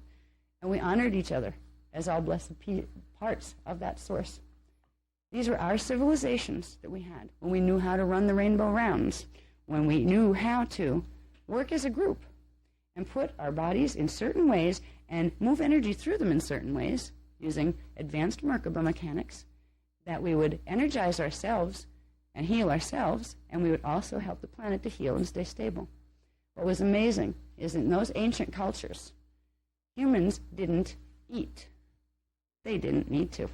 They were called breatharians. The human body did not need to suck energy off other life forms, which means taking it in and draining the life force to keep its own alive. It would use its own Merkaba field, which is a set of spiraling counter-rotating fields of electromagnetic energy that run around the body naturally and through the body. They would simply use those on a daily basis, accelerate them to a certain level to pull in more frequency from the atmosphere and from the planetary grids, and it would nourish the planet, because if you pulled it from the planet would then pull it from the sun, which would then pull it from what it's connected to up higher. It was a circulatory system. This is what the human being really was.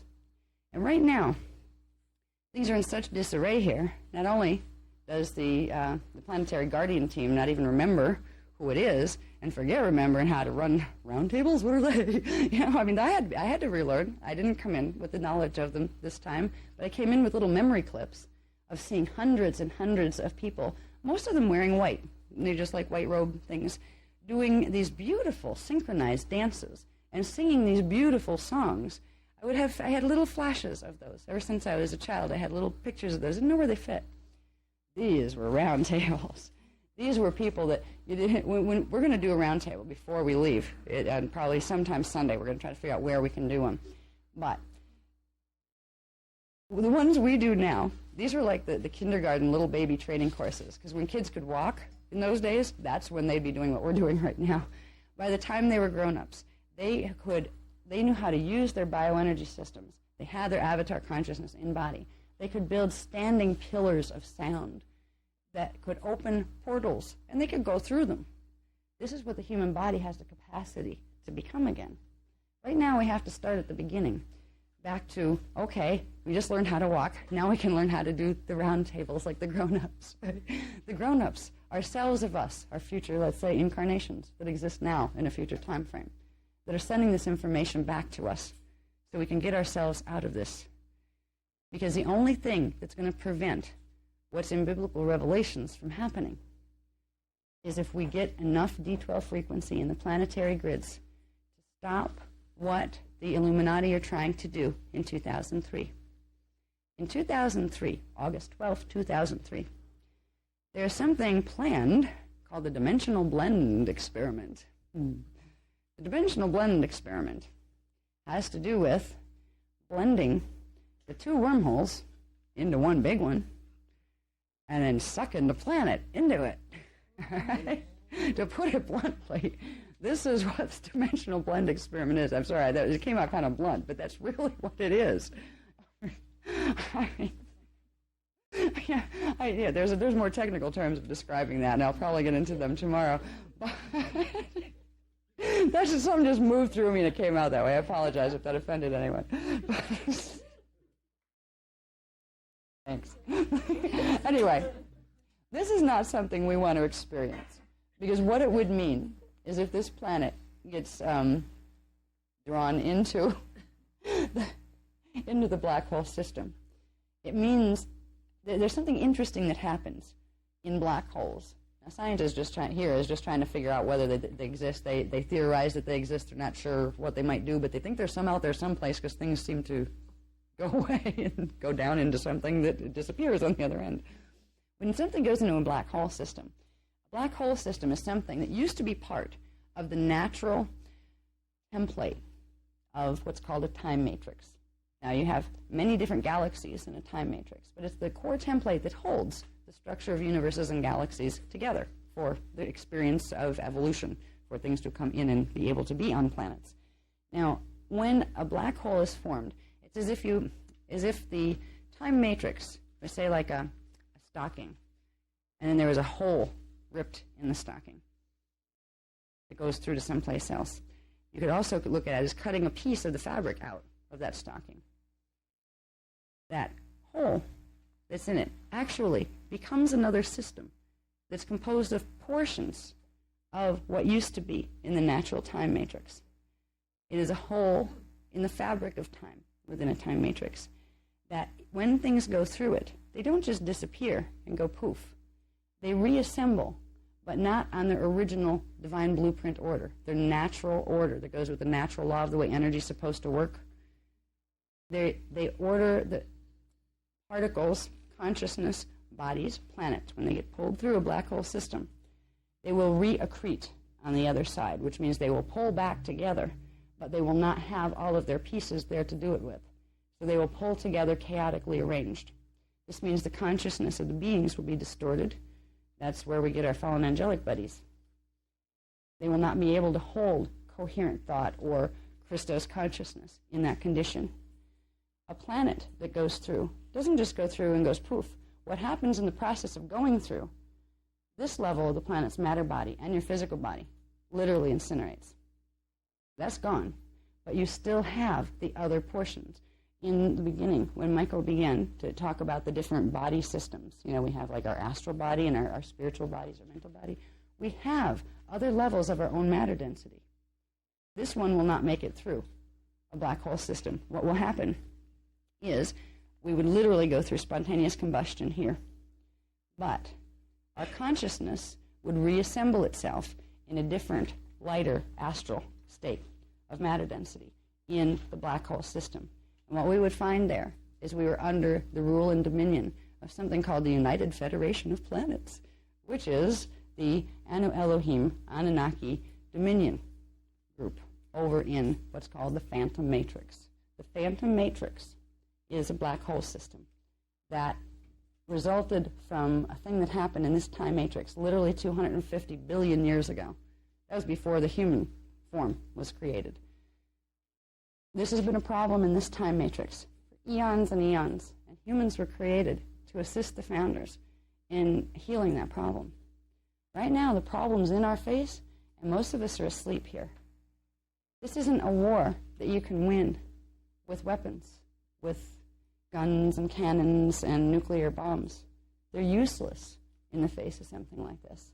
If it came into outside war, and this is why guardian races have not come here, they're communicating with those of us who will listen. They came here in the 1930s when the Zetas broke through, and they tried to talk to the Illuminati, and they said, listen, you're in trouble, guys. You don't want to make deals with these guys because this is what they're going to try to do to you. And they said, well, will you give us weapons technologies? Because we want to take over, like, that country over there. I said, no, we're not going to give you weapons technologies. You'll blow yourselves up. But we will help you with this problem that is coming up. You're having a stellar activation cycle. Your planet's going to go into pole shift if something's not done. The governments in the world management team opted for the Zeta treaties, which meant the Zetas had the stronghold here. If the guardian races care about the humans here, which they do, and they attempted to come in to make mass contact with civilians because the governments wouldn't talk to them anymore, what would happen would be instant Star Wars. We would have found spaceships throwing beams at each other in our skies because the Draconian races, the Draconian Omicron, the various Anunnaki races, and the Zeta Regalian races would have all come in. If the Guardians let themselves be known, obviously people are going to know there's ETs now, right? So now that the game is up, there's nothing left to lose. They would have brought war right down on our heads. The last time something like that happened on that scale, on the scale it would be this time if it had happened that way, was 5.5 million years ago. It was a period called the Electric Wars, where it literally fried everything in biological form. And what I mean fried is not nuclear. They use technologies that employ sonics. Sound. Invisible, inaudible sound waves. You ever see those commercials? A long time ago, some tape company had a commercial out where they'd have an opera singer hit a really high note and hold a crystal glass up, and the glass would go, right? Well, sound is the most important, the most powerful force there is. It's more powerful than light-based technologies. And lasers are pretty powerful. They're light-based technologies. But sound-based technologies are the invisible iron hand. This is the type of technologies that are used by the fallen angelics and by founders. The founders' races don't use them to destroy things like the fallen angelics do. If we had been caught in a sonic war to that degree, there would have been nothing left. Because what's amazing about sonics, this is part of the thing that's kind of funny. People say, well, if there were so many people here for so many million years, why aren't there any more corpses? There should be more bodies. Not if they know how to use sonic technologies. They don't leave their garbage behind, literally. Because they would be, I remember having lifetimes in those time frames. You'd have small handheld devices. We didn't have garbage cans. You didn't need them. If you were done with something, you would simply transmute it. You would simply zap it with sound frequency, and it would take it back. There'd be a little dust left. That would be about all. Because it would take the scalar wave template of the matter form and shatter the template. So the energy in it would release, and anything that couldn't transmute would just become ash.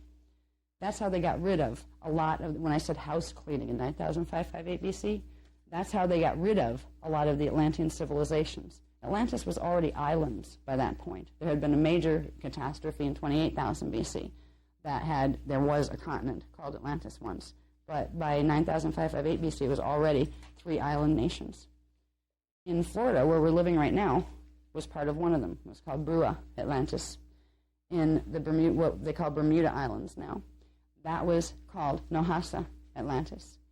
And the landmass is called England, Ireland, Scotland, and Wales, were what's called Lohas Atlantis.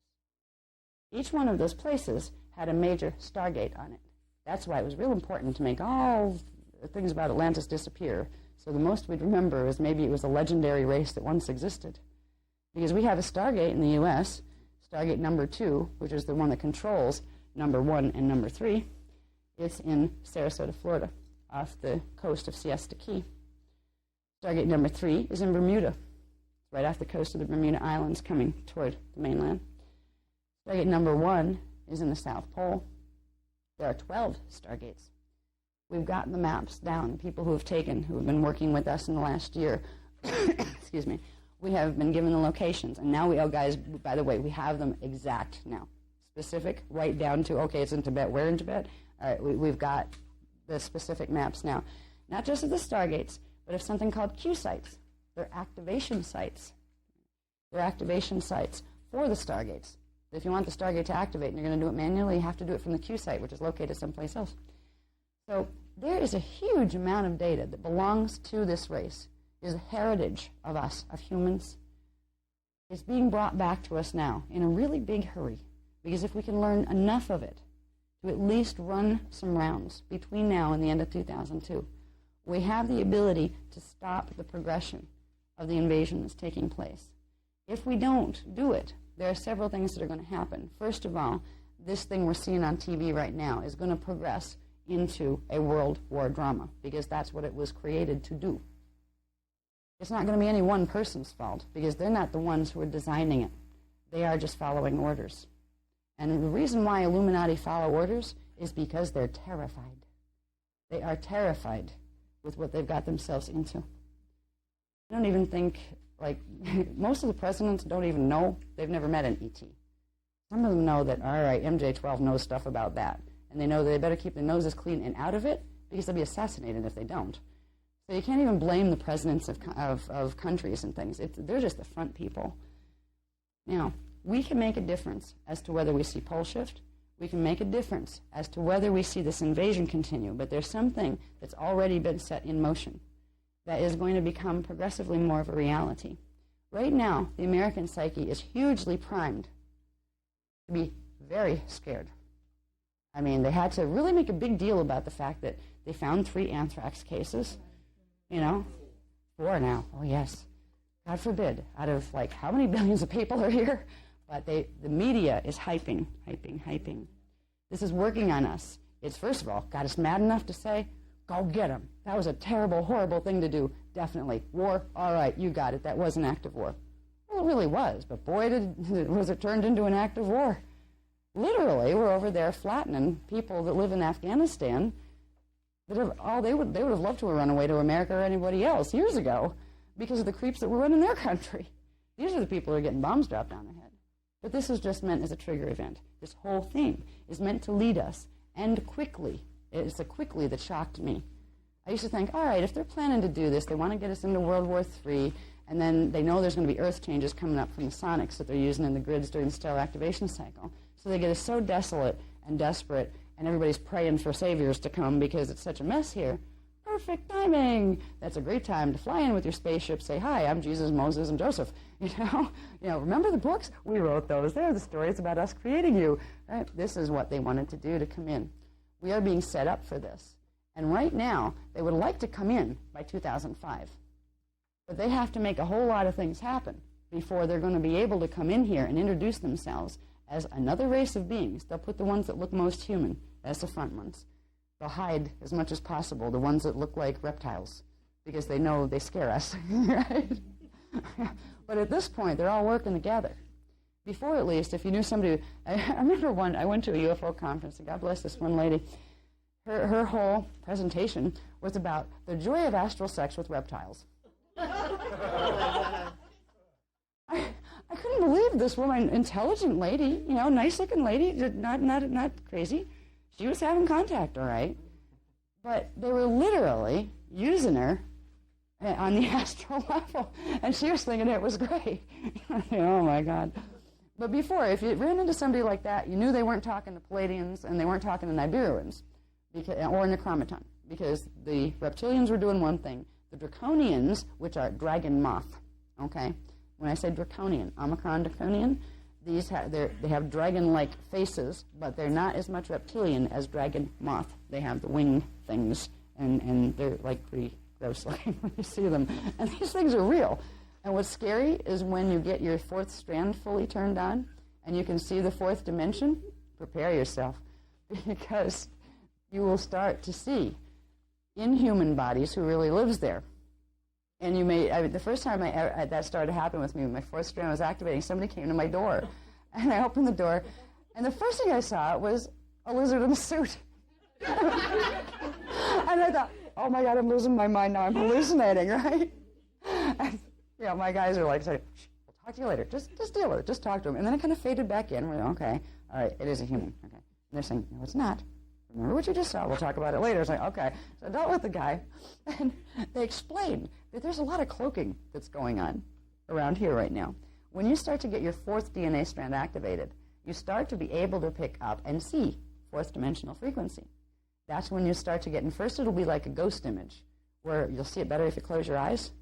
But eventually it gets to the point where you walk, I try to shut it off sometimes, especially if I'm on a crowded street, because it gets really unnerving sometimes. I got on a bus at, where were we? It was not a bus, it was one of those little train things at the airport.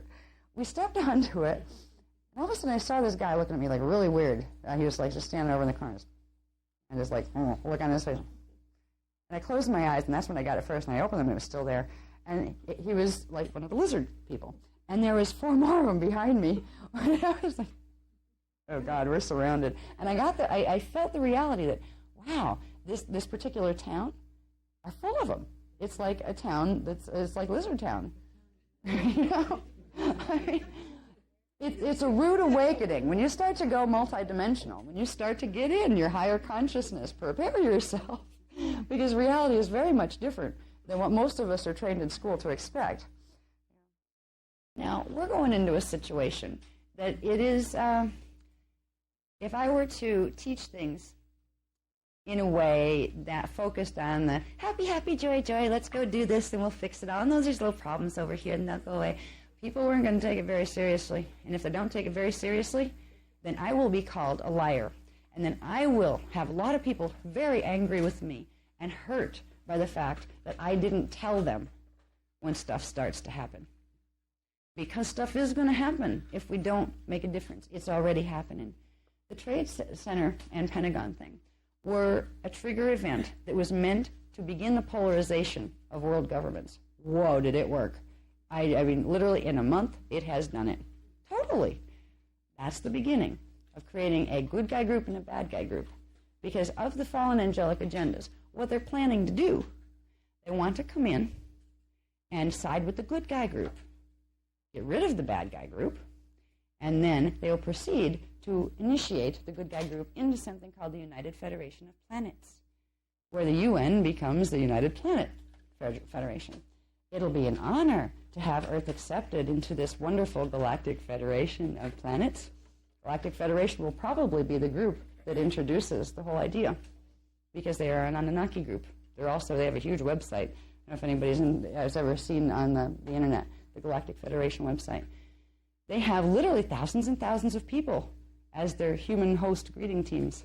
They're already, yeah, that's that person's book.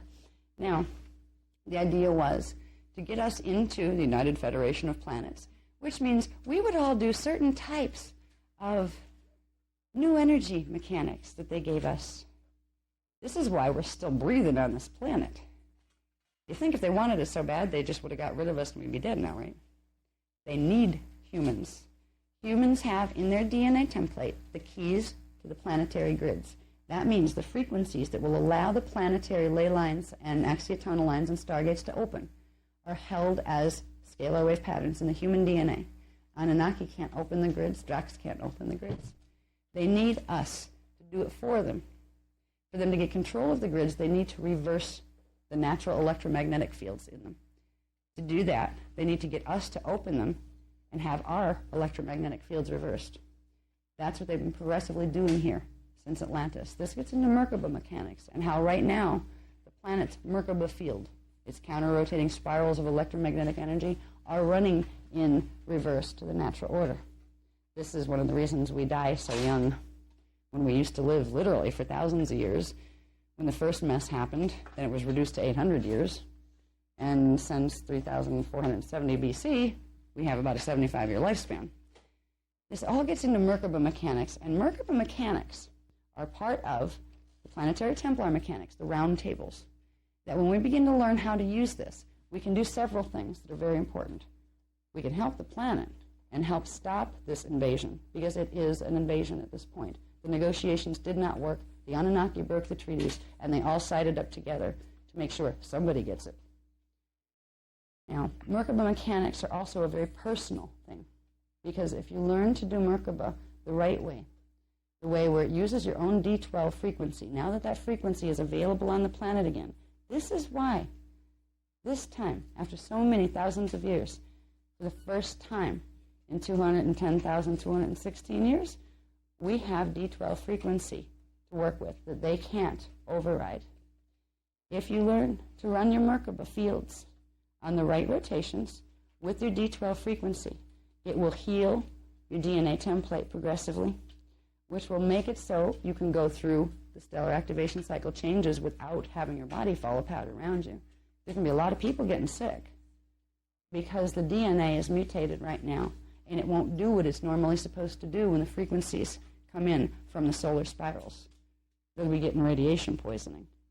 When you work with your Merkaba fields, you begin to change that. You begin to build natural immunity because you're getting your system working the way it was supposed to.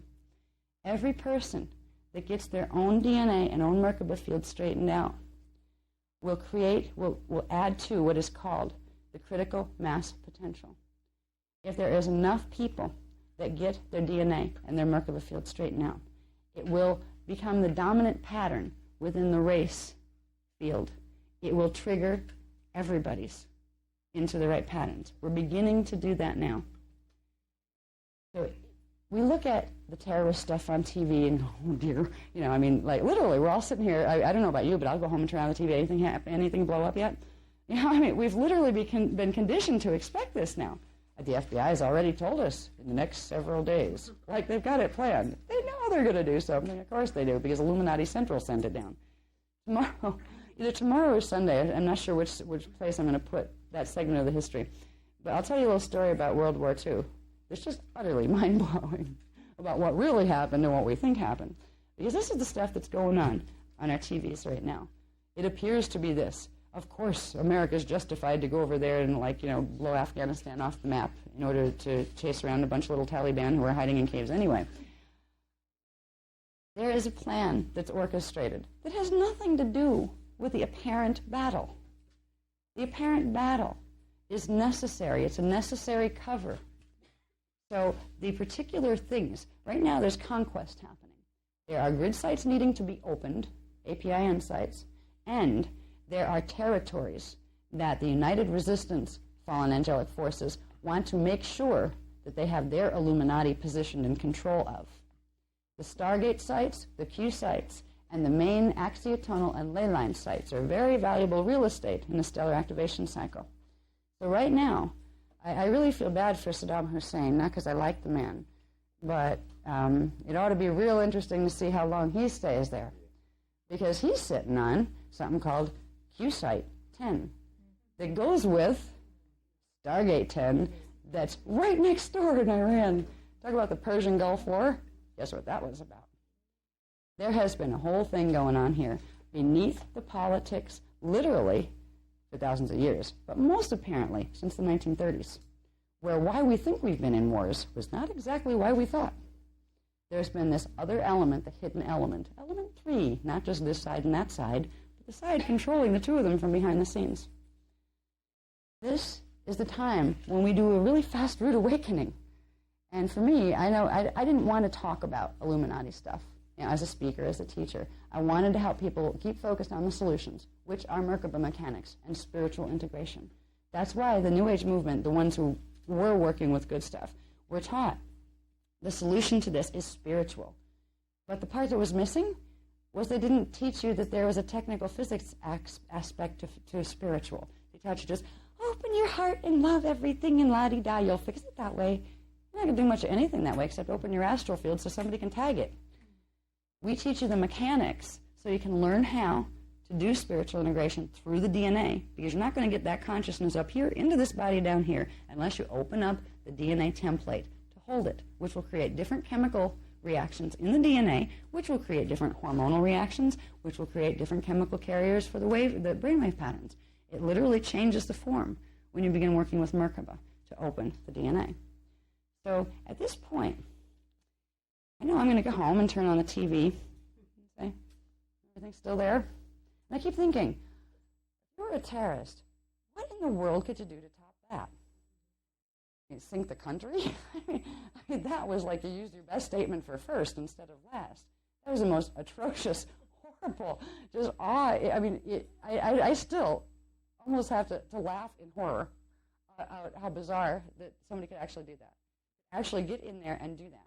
And then when you know what happened behind it, when you realize, oh, well, that was just staged because the thing was going to probably fall anyway in reaction to the sonic pulse that was being used to get to the thing under it. This is why. They weren't trying to take out those buildings, but they knew that those buildings were sitting on APIN sites, that to activate them, they would have to blow enough sonics through that it would probably affect the immediately surrounding areas. And it would have been really, really strange if within a few minutes of each other, you had part of the Pentagon collapse in Washington and the trade towers fall down, with nothing hitting them. That would have been a really strange experience, and you'd have all the conspiracy theorists on the internet buzzing about governments using sonic pulses and things, right? So it was important to give a very dramatic example of, well, these buildings came down, look at this, terrorists did this, plus it also served to start the war drama. The war drama has a purpose. A, reduce unwanted populations that are unwanted by the ET fallen angelics. Get rid of them. B, to get key Illuminati people in position in certain governments who have territories, who have stargates, ley lines, or Q sites that are considered valuable, which all of those, all of the above are considered valuable. The third purpose is because they need to get control of the frequencies on this planet to stop human DNA activating. This is the biggest threat right now, is the fact that humans, their DNA is keyed to activate. It's keyed to activate in response to frequency. The planet is now beginning to receive stellar wave infusions. It comes through the solar, what we call the solar spirals. They're the energy emanations that are coming off the sun in the solar light spectra. Human DNA is activating now, and because of the work that's been done by guardian groups and by indigo children groups here and by humans that were working with DNA mechanics, it's actually activating on a 12-code pulse, which means humans are going to activate every 12th subharmonic in every one of their 12 strands. That's a whole lot of human bodies running 12-dimensional frequency. 12-dimensional frequency is the enemy of fallen angelic races because they cannot override it and they cannot move through it. They're always welcome to evolve to the point where they can become a Christos race and be able to enjoy it. But you can't do that and continue to want to dominate everything in your path and rip apart universes. So,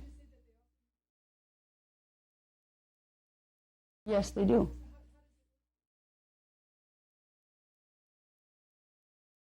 We're in a war of frequency right now, okay? We win by critical mass. That means whoever gets to generate the most frequency, if you look at two things, frequency and the direction of Merkaba spin, whether the Merkaba is going to spin the way it's supposed to or in reverse. These are the two elements that are going to determine who wins this round. And this is the final round. And it was known since 2003-26 BC that the founders were coming back as the indigo children to make sure that phantom matrix was sealed permanently because it has grown larger than this time matrix and it will suck this time matrix in. So it's like if there is, I won't even say if the good guys don't win. There's not an if, because if things don't go well here, it not only affects this system.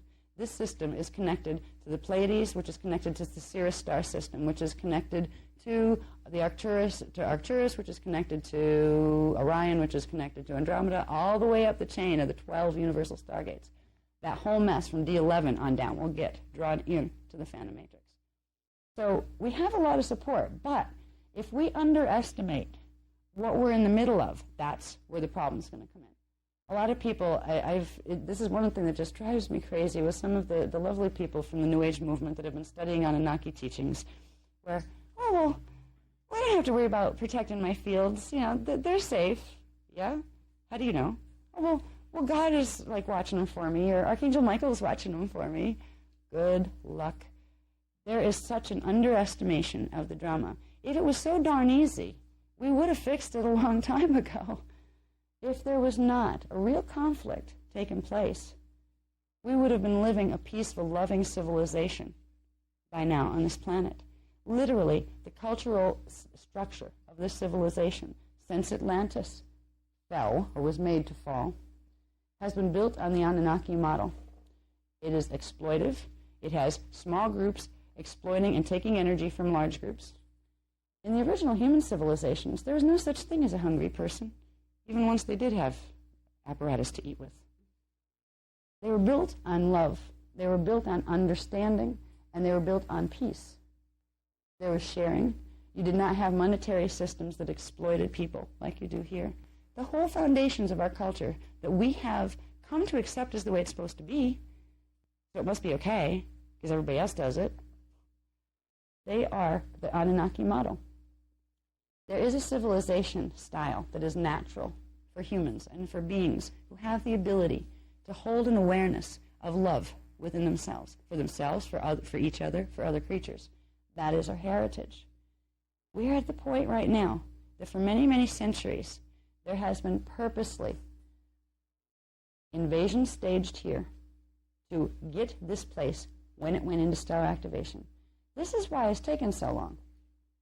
If they didn't need a stellar activation cycle to happen to finish what they're trying to do, which is literally take this planet into phantom matrix, into the black hole, if they could do it any other way, they just would have done it already. If they didn't need humans and their DNA to get to the planetary grids to put them in reverse rotation, they would have gotten rid of us a long time ago. The reason it has taken so long is because stellar activation cycles don't happen every year. They're on a 26,556-year cycle, I think it is. Is that right? 26,566? There's so many. Yeah. 26,000. Yeah, that's it. I got 26,556-year cycle.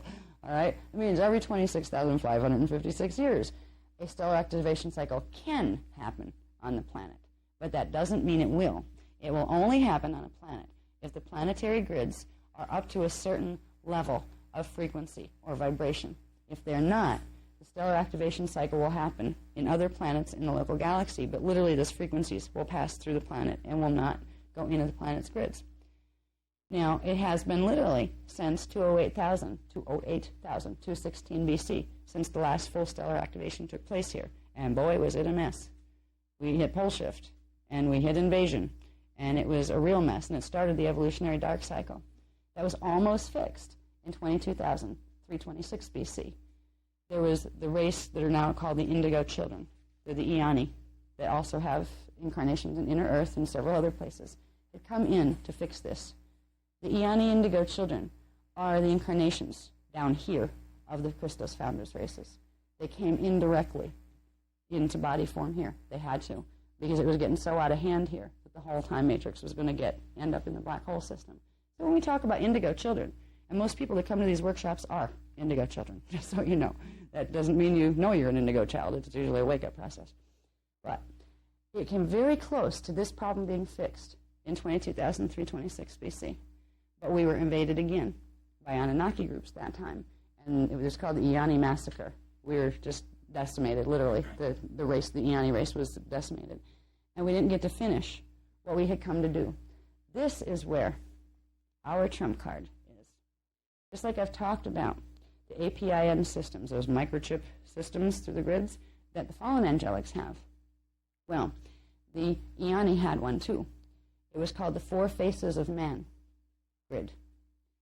Now, it is a similar technology, but it's actually more advanced. It was not an APIN, it was an LPIN. It was a Lumerian system, which actually utilized higher mechanics of sacred physics than the Atlantean ones did.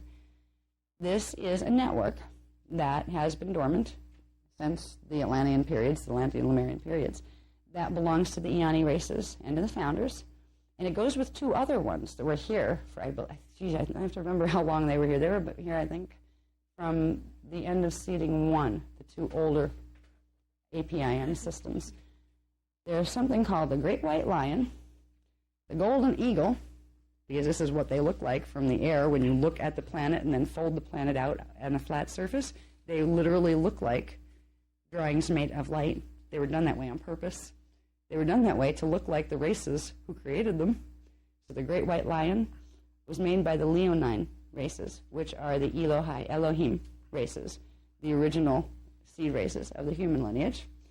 And the Golden Eagle grids, if you looked at it coming in a spaceship, it looks like a large eagle with its wings spread. That was another one of the founders' APIN systems, but the big one, the LPIN system, that had more power than both of them. It was called the Four Faces of Man because it looked like four heads that were modeled after what the Eoni look like, which is what humans look like. Now, the closest representation of the four faces of man, or one of those faces, most people have seen the pictures of Easter Island with the big stone heads.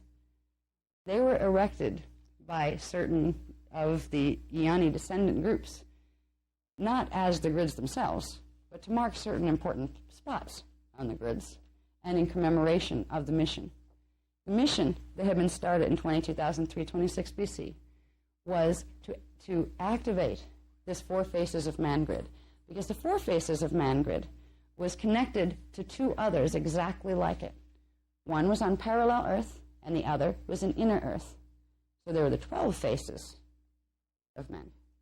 They were known as the guardians of the 12 pillars, because when these frequencies would activate in the planetary grids, they would create standing pillars of sound, inaudible sound, that would link Earth, parallel Earth, and inner Earth together and allow them to plug into another time matrix where there wasn't this problem. So Earth would have enough frequency so it didn't get sent down into the black hole matrix. So there would be, you could pull Earth up this way, make the two matrices sever enough so a permanent cap could be put on the other matrix. They have tried literally for 250 billion years to rescue this black hole system.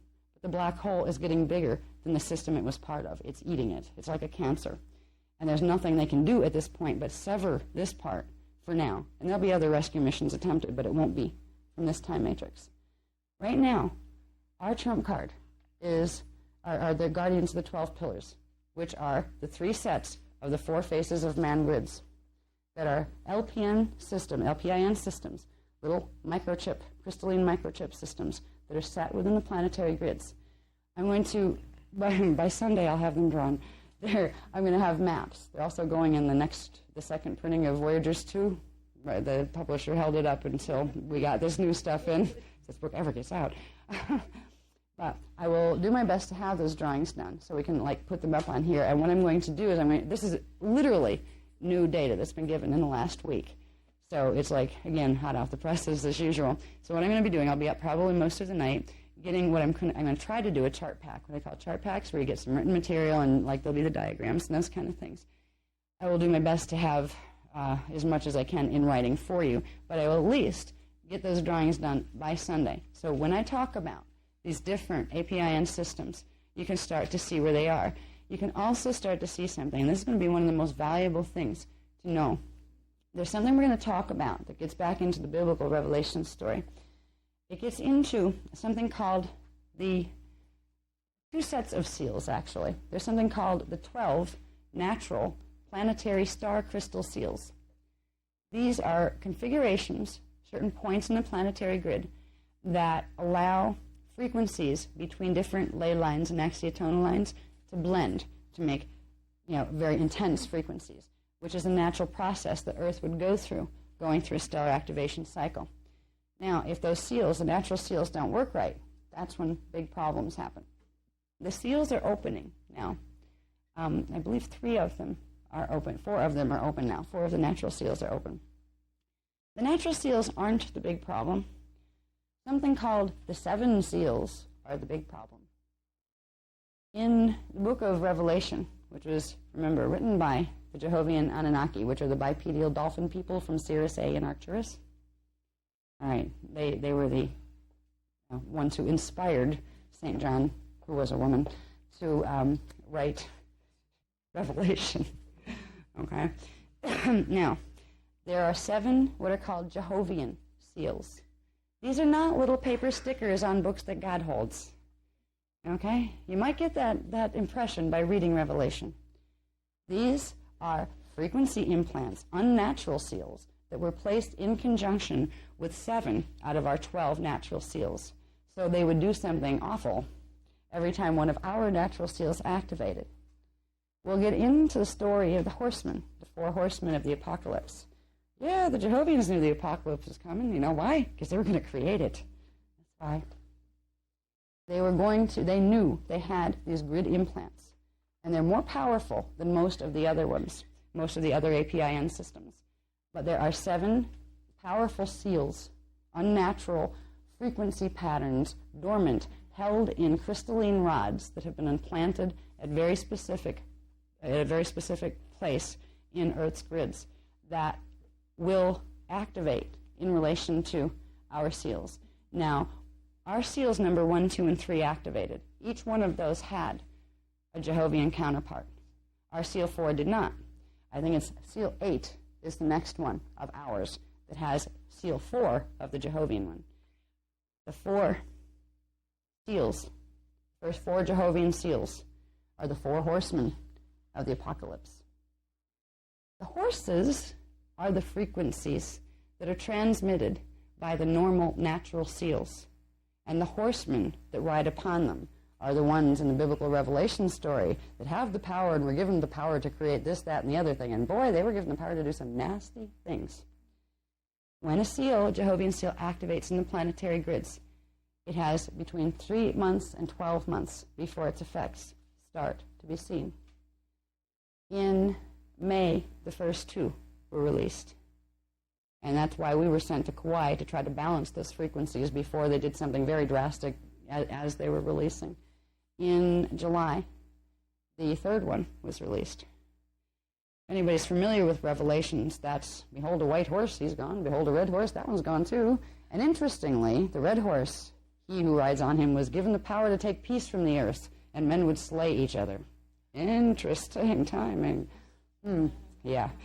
And it was also interesting that when we after we did the work in Kauai, where the white horse was set free, we ended up going to England to work with Gate 11, and guess where the gate was? It was on a place called Milk Hill in, what part of England is that? Vale of Pusey, England, where one of the famous England white horses are. These big chalk horses that are etched into the, like, literally the side of the mountain, right? And so there was this big white horse that helped us to identify where we had to get to go. And we didn't even know this stuff then. It was kind of like looking back on, oh, okay. You know, somebody has a sense of humor up there. Then we get into the black horse, which has to do, now these colors, the white, the red, the black, and the pale, they have to do with the frequency combinations that are released from the natural seals. And we'll have the charts. I have like the chart of what frequencies are carried by what seal and all that, so I'll try to have that type set. So, you know, you'll have that with your information. What it means is the first 3 seals, which are the more mild of the seals, and like even if everything was going great on the planet and you didn't have a bunch of maniacs running around with photosonic beaming equipment, these seals are still trouble. But when you combine that with the other mess that's going on with the planetary shields, this is a real problem. When you see that next to seeing what the scalar pulses have done since the 1930s, between 1930 and 1992, there was over, how many were on that list, do you think? Yeah, there was like 20 plus major earthquakes, and if we only had a small list of the hurricanes because we ran out of paper, it was enough to get the point across. These are things just the scalar pulses, the sonic pulses we're creating. You combine sonic pulses, disharmonic sonic pulses, with Jehovian seals, with stellar activation. We're in for a ride if we don't do something.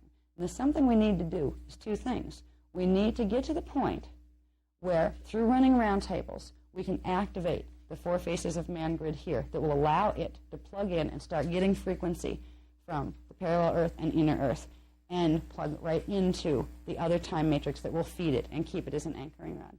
That's one thing we need to do. We need to work with our own biosystems, because one of the scary things about the intimate relationship between human bodies and planetary bodies is if there are distortions in the planetary scalar template, these will manifest in your DNA template. The Jehovian seals in the planetary grids also manifest in your body when they activate. They're like dormant time bombs. When the DNA starts to activate, once they're activated on the planet, they won't do anything to you until they activate on the planet. There are things we need to do with our bodies to clear this stuff so it doesn't make us sick. And it's not just sick. Most of the Jehovian seals, it's interesting, all of the Jehovian seals on the planet body are positioned on the vertical line that's called axiotonal line 7. And I'll show you, I'll have the maps to show you more what that is. It's actually at, I think it's 70 degrees west longitude. Yeah, 70 degrees west. Every one of them are positioned at different latitudes, but on that vertical. In the human body, you have an axiotonal line 7 that runs vertically through the left side of the body. These are where those same Jehovian seals are. And some of them are up by the heart, some of them are up by the thyroid, some of them are down in the leg, and a couple of them are in the brain, where they literally block the natural function of the chemical hormonal systems in the body.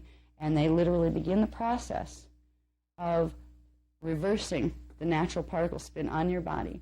So when we go through, the plan was, when we would go through the stellar activation under Jehovian control, what would happen was our physical bodies would fry.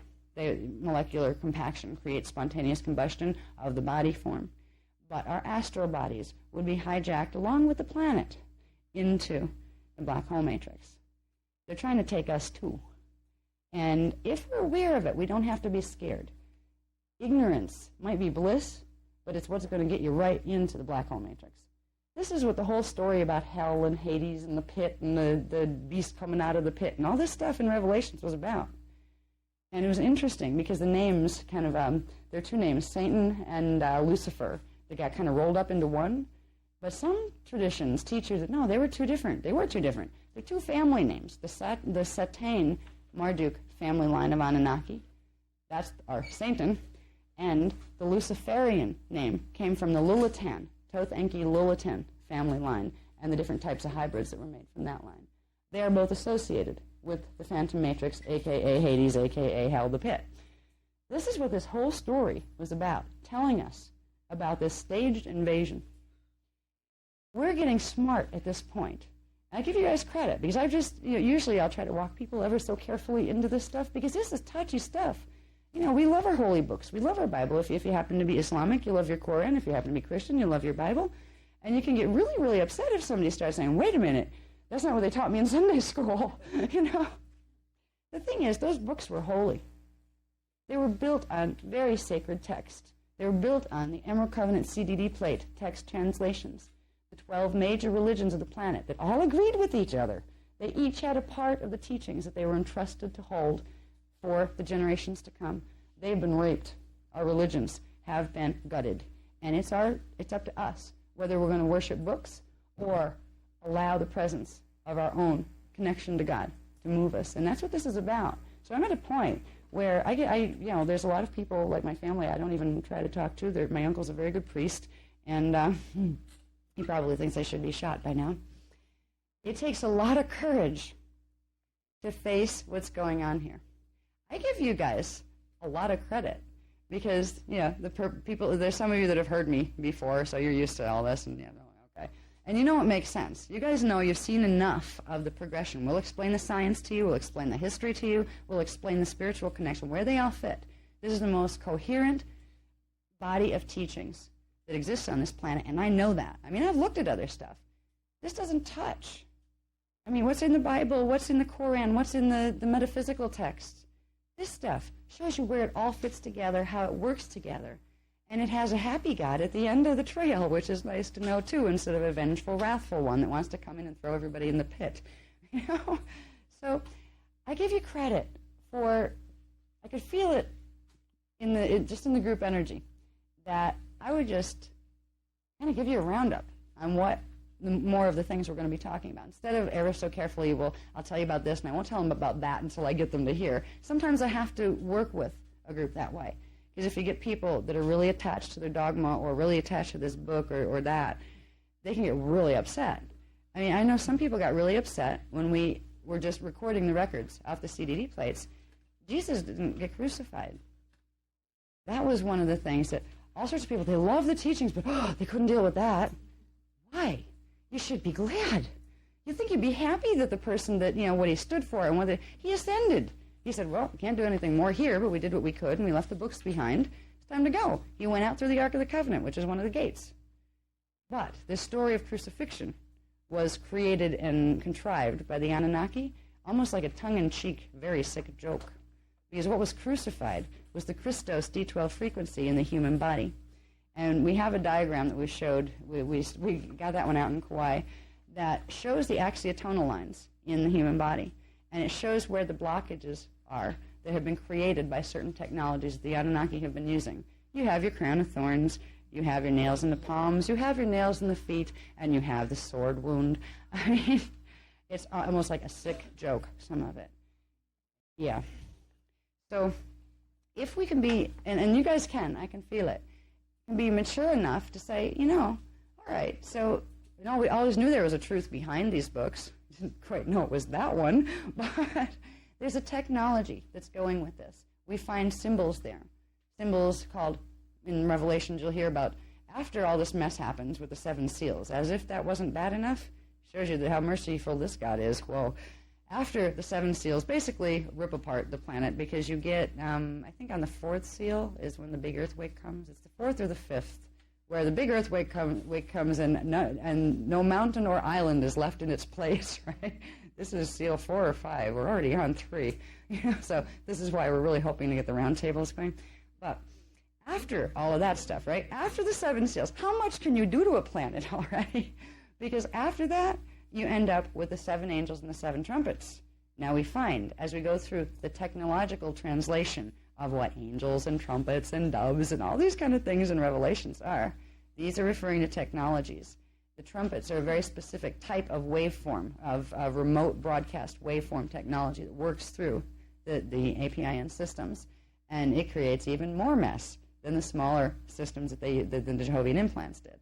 So there's this whole process of learning to read what is really being said in the book of Revelation. Once we understand that we're not dealing with a God that's wrathful here. This is a relief, actually. Because if you think about it, if there's a God that because you guys were bad, I'm going to do this to you, I mean, that's like a parent that says, because you didn't clean your room, I'm going to skin you alive. You know what I mean? I'm going to break, your arm and 2 of your legs because you didn't put your clothes away. This is the mentality that's demonstrated in the way that book is written. Wrathful gods are not mature gods. And honestly, there is a God that we're all a part of and all connected to. That those wrathful gods live within too. They're like baby godlets that haven't figured out how it works yet. But if we can realize the truth that's been hidden in Revelations, in the Bible stories, and there's truths that are hidden in other ones too. But the big ones were the big surprise they had in store for us during the stellar activation cycle. We already are getting the information out there on the fact that these Jehovah's implants exist. And there are technologies of the body and mind and spirit. If you know how to run frequency with your body, which is what we're teaching, you can override the effects they will have on your personal body. And it's not always easy. We've been both processing one of them. He's got the one that went in the leg, and I've been having the one that goes in the back of the left. And they create pain in the body when they go. So if you start to get strange effects on the left side of your body, like that feel uncomfortable, you may get strange effects on the right side, but not painful ones, because there's other things activating that are good on the right side of your body. They're called the inner halls of Amareya. These are conduits of energy that will allow your avatar, your D12 level avatar self, to come in faster. So you might get tingling and funny feelings on this side, but if you start to get pain on this side, in the head, in the ear, in the jaw, down in the neck here, down in the back of the shoulder, down here, right at the buttocks, running down, kind of like not the outside here, but this part of the leg, and down and through here. These are all the locations that are blocked by the Jehovah's seals. And there's going to be processes that we're going to learn using Merkaba and using what are called the Vecca codes that we just started to get information on in the last workshop in Sarasota. Before we leave on Sunday, they're going to give me one more technique to use that we can all begin to use. Thank God, right? we've been walking around like we're 90 years old. Ow, really. And we know Cathara healing. We know how to run D12 frequency. We can even run like the higher frequencies, and we just can't make these things move. So there's something to these. So they told me they're going to give me an exercise that we can begin to use. We couldn't use it before because it wasn't activated in the planetary grids. What we'll find as we explore this information about the planetary Templar, we'll find that everything that's on the outside, we also have one on the inside. So if there's a 4 faces of man grid that will heal this problem in the planetary grids, that means there's one within the body systems as well. So we're going to be activating those systems within our own body to give us enough frequency support where we can clear the Jehovian implants. And we're going to do it on a planetary level. What's really interesting, was there a lot of people that were down in the Florida one here tonight? In the Florida workshop? We had utter chaos in that last workshop. We got hit with a psychotronic pulse that was on its way over to axiotonal line 7, to cruise up axiotonal line 7, to hold at Bermuda. This is the pulse that was used to amplify the sonics that were used to take out the Pentagon and the Trade Center. We got hit with that thing when it came through on September 3rd. And that was, I mean, literally everybody was like, going through emotional processing. We did. I mean, it was just like, what the heck hit us? And we thought it was like, that we got personally psychotronically attacked, but it wasn't. We got this pulse that was coming through that had to do with what was going to happen, what was scheduled to happen on the 11th of September. There was actually a set of pulses that were released beforehand, and they would build in the grids and get to a certain point by a certain time. So there's a lot of things that we're going to have to learn fast. I'm learning with you. All right? I'm not some big expert, that like floated down on a cloud. I'm learning this stuff with you. I have a lot of cellular memory of understanding it from other times, but I'm still, a piece will be given to me, and I have to say, okay, what was that? Okay, all right, I have a memory on that somewhere. So I'm right here with you. When I first got this, I go through this like emotional numb space, where when I get hit with a certain level of stun factor, I just don't react at all. I just kind of go, oh, okay. And my mind understands, but it just doesn't, it makes me numb for a while. Some of this information has done that with me, where it just seems so big and so profound, and oh my God, we're in the middle of an invasion and hardly anybody knows it, and all this stuff. If you go into that numb space, that's okay. That's like the same numb space you go into when you see planes run into the World Trade Center, where your brain goes, no, they must be staging that. No, that couldn't really happen. Just like with this, that must be science fiction. That couldn't really, could it? Yeah. This is as real as what we saw happen on the TV screen with those planes going into the Trade Center.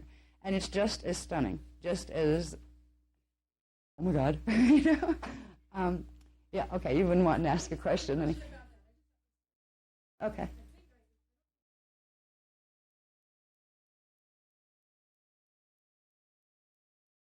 Mm-hmm. No, they came from in the Earth's crust. I'm going to have a map that shows you where the pulses were sent from. Okay, I already have it, but it's like scribbled all over. I have to put it on where I can make a Mylar out of it. Well, all right, there's a system that's set up. We talked about those wormholes that are off the coast in the Atlantic Ocean, right? There's a whole network of something I didn't talk about yet here, but I have in other workshops, the Niberian crystal temple networks, one of which is the thing they just found in Chihuahua, New Mexico. That's one of the smaller transmission stations. These are all connected. The pulse that we got hit with that night that went over to combine with another one to amplify, to become the pulses that took out the trade centers and the thing in D.C. was actually sent from the Chihuahua area. That one, there's an axiotonal line that comes over this way, or not an axiotonal, a ley line, they're the horizontal ones, and an axiotonal 7 came up this way. So I'll show you the paths of projection that were used, in that. No, they're actually activated through frequencies that are sent from they're called phantom pulses because they come from the black hole matrix. And they're subspace pulsing that are actually being amplified by certain mechanical bases that are physically, subterranean bases that are on the planet. We have things like the HARP network. This is all part of that. It's like kind of one of the titles in the book, like the chapter headings is it's not a chapter heading, but it said angels play these harps and they play trumpets too. I mean, we've got a band going here. These are technologies, right? So I will explain more. Yeah, but the harp that they know that's up in Alaska is really the least powerful of all the stations. There's a whole bunch more of them that connect with ones that are on a place called Phantom Earth, which is a part of Earth's grids that got sucked down into the Phantom in 5.5 million years ago. And that's been the part that the founders' races have been trying to get back out of that matrix. But at this point, they're going to pull Earth in if we don't sever the connection. You know, and that's what the Yanni have been here to do. What am I doing on time? I lose. Is it? Okay. Because I can just keep going and going, but... Okay. Yeah, and what I'm trying to track right now is what is the next ones in line. I know what they're trying to do, and they want to do it when we're doing the Titicaca trip in December, end of December, going into January. There's going to be a whole bunch of stuff happening then. That's when the fourth seal, the fourth Jehovian seal is going. We're not doing it, but we're going to be trying to stabilize the grids with the round tables. They're going to try to unite the Phoenix and the Falcon wormholes. They haven't fully integrated them into one big one yet, and they're going to try to do this during that period. So there may be some wild stuff happening off the coast of Florida at that point in the water, depending on how it goes. We'll be warned, you know, if anything like that is going down. They kind of got us on sneak surprise this time because I said, "Did you guys know that they were going to do that to the trade centers?" And they said, "Actually, no. They'd lost track of them for a couple of weeks because they've been using jamming frequencies." Then before, when the Anunnaki were helping the Guardian races, which I'll talk about tomorrow in the history, had to do with the Palladian-Syrian agreements. They had been helping them. They would allow them to use the networks, the control grid networks, that the Anunnaki had control of since Atlantis. Well, as soon as the Anunnaki joined the United Resistance, they shut all of them down. The Guardians couldn't access them. So it literally blocked it out. Where they were able to track things before, they had to find new ways to get in, and they didn't even know. They knew they were up to something. They were able to track the pulse that was coming, but they didn't know where it was headed. And they didn't realize they were literally setting the trigger event of the One World Order advancement in motion.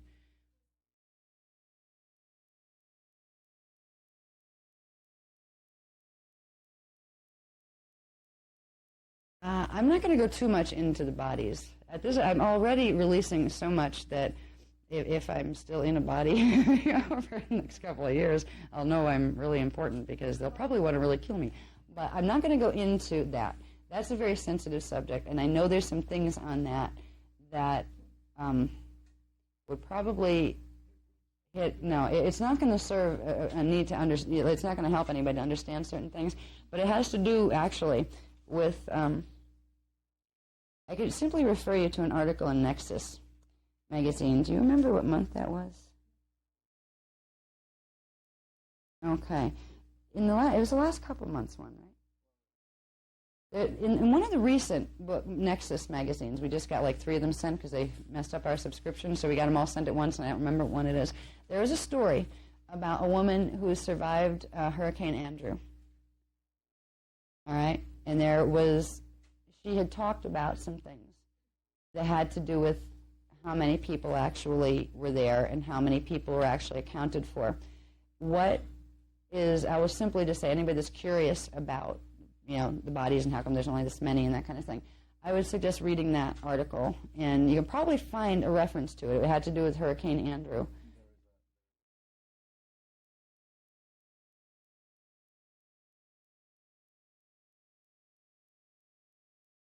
Right. Right. It's that lady's article, though, because she said it. And if she wants to get in that space with the Illuminati, she can. But right now, it wouldn't serve for me to even to put it on film or even to worry about that, because it's a very, very sensitive issue. And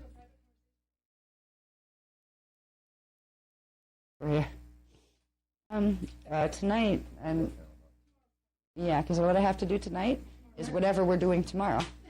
Yeah, like literally. I just got this new material done, sent it out to the publisher today, have to go through that manuscript and pull, the most pertinent pieces to try to get it into a chart pack for you guys for tomorrow. And I'll probably do the same tomorrow night for Sundays. It's one of those immediate things. Well, yeah, and the maps I have to do. I will do my best to get to a point where we can.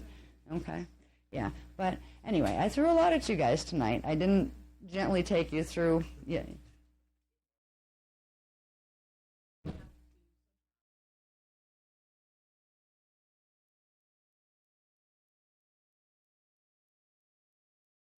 At this point, they're activated, and it would waste a lot of our energy to try to go after those smaller things, because there's whole networks of them that are activating now.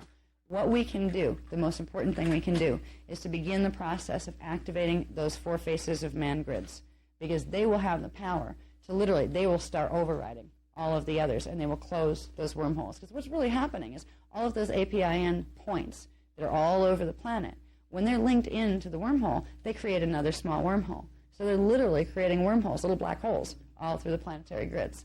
And that will just literally take the place down in as it progresses. So if we get that grid activated, and I'll show you like the drawing of it on the map where it fits and where it's like, epicenter is, and how we're going to, how we can use round tables to begin activating these things. This is the solution. This is how you build enough frequency rather than going after like one little part of it where you can waste a lot of energy trying to do something, then they'll just redo it as soon as you stop putting energy into it, they'll flip it over the wrong way. If you get the big grid activated, that will take care of and clear out all of the distortion grids. That's where you can best apply your energy. And that's what they're, that was recent. They just told us, in fact, they just told me about the 4 faces of man grid and the guardians of the 12 pillars in the last, 4 days, 3-4 days. So, I got hands all over. Okay.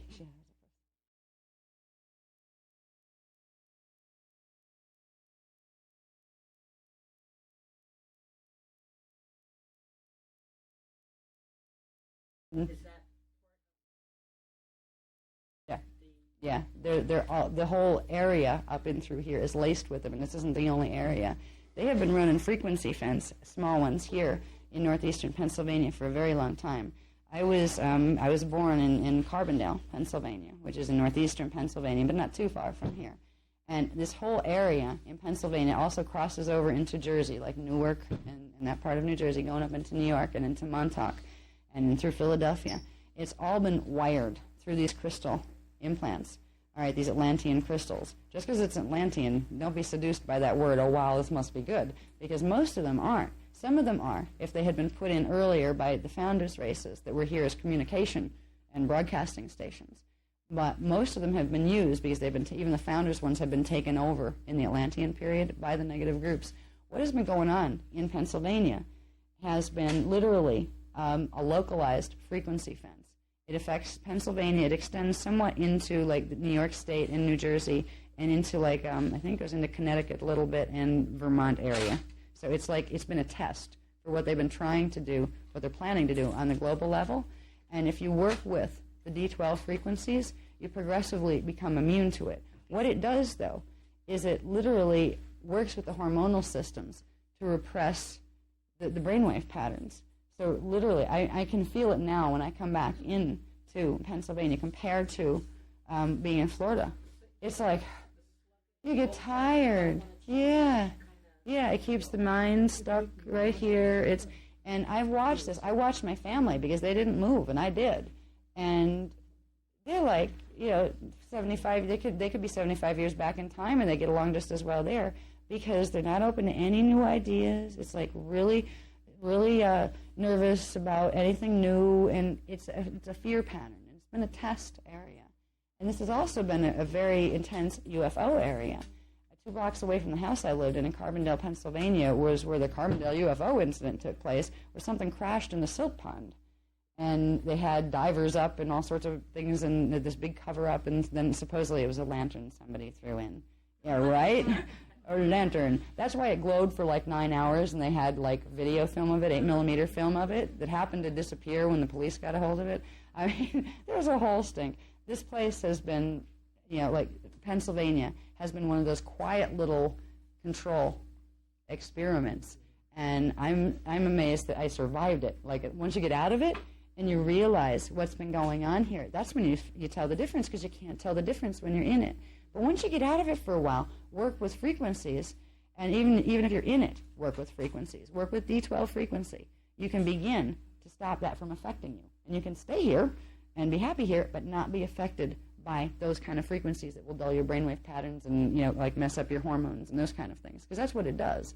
Those frequency fences are meant to do lots of things, and they affect the function of the body. They can literally target them. They can make people have heart attacks. They've done this with people on the UFO circuit who knew too much. Where just before a major conference, and they were going to release some information, just so happened the poor guy dropped dead of a heart attack. Another one got cancer, really rapid one, that happened to get her in 3.5 weeks before she was due to release a bunch of information at a UFO conference. I forget who it was. I remember reading the article a while ago. It was quite a while ago. Because I don't really follow that stuff. I'm not really worried about it. I figure, well, I wouldn't get that lucky to get off planet that fast. So, okay. Yeah.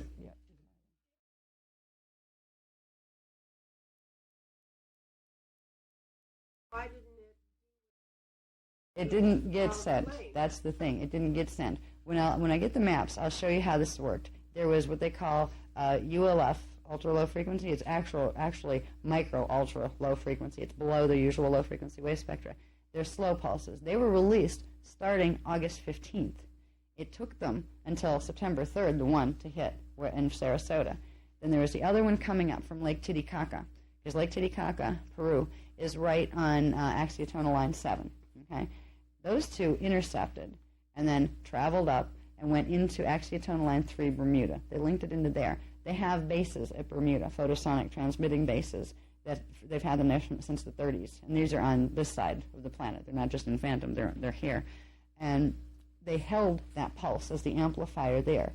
Then they would use their trumpets, this trumpet technology that I'll try to describe more of. It's written well in the book because it came down exactly off the place of what this technology is.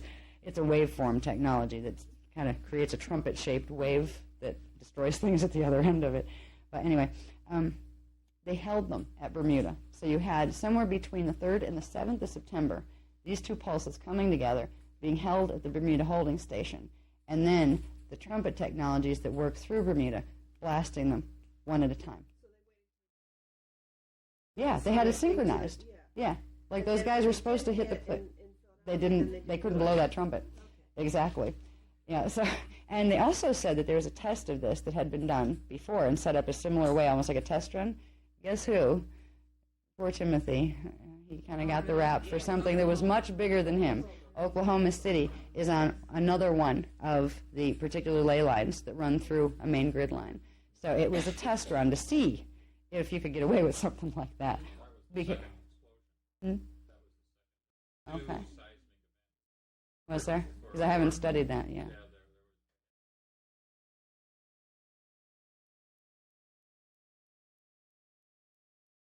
Okay, right. That's interesting. I didn't realize they'd recorded that.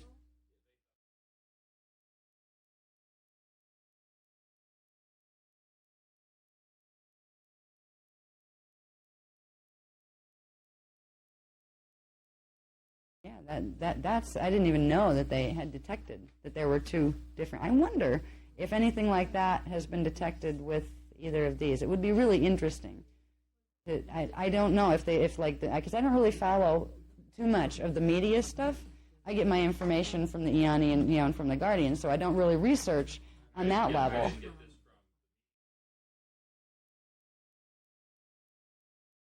Okay.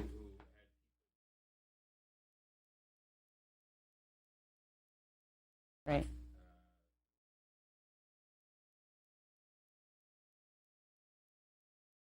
Yeah. Anybody that tends to tell the truth in the mainstream kind of finds themselves on the periphery. Yes.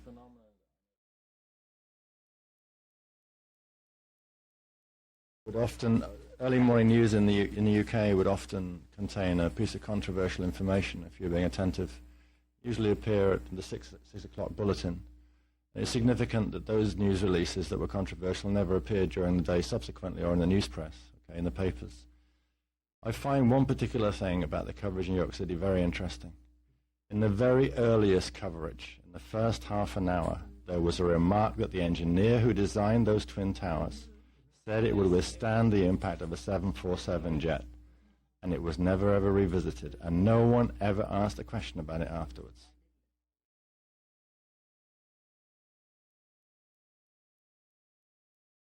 So it was bigger. I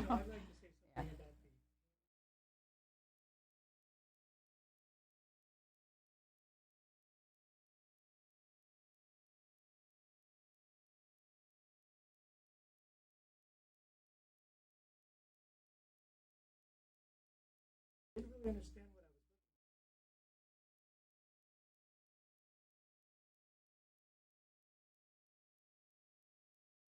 I was looking at.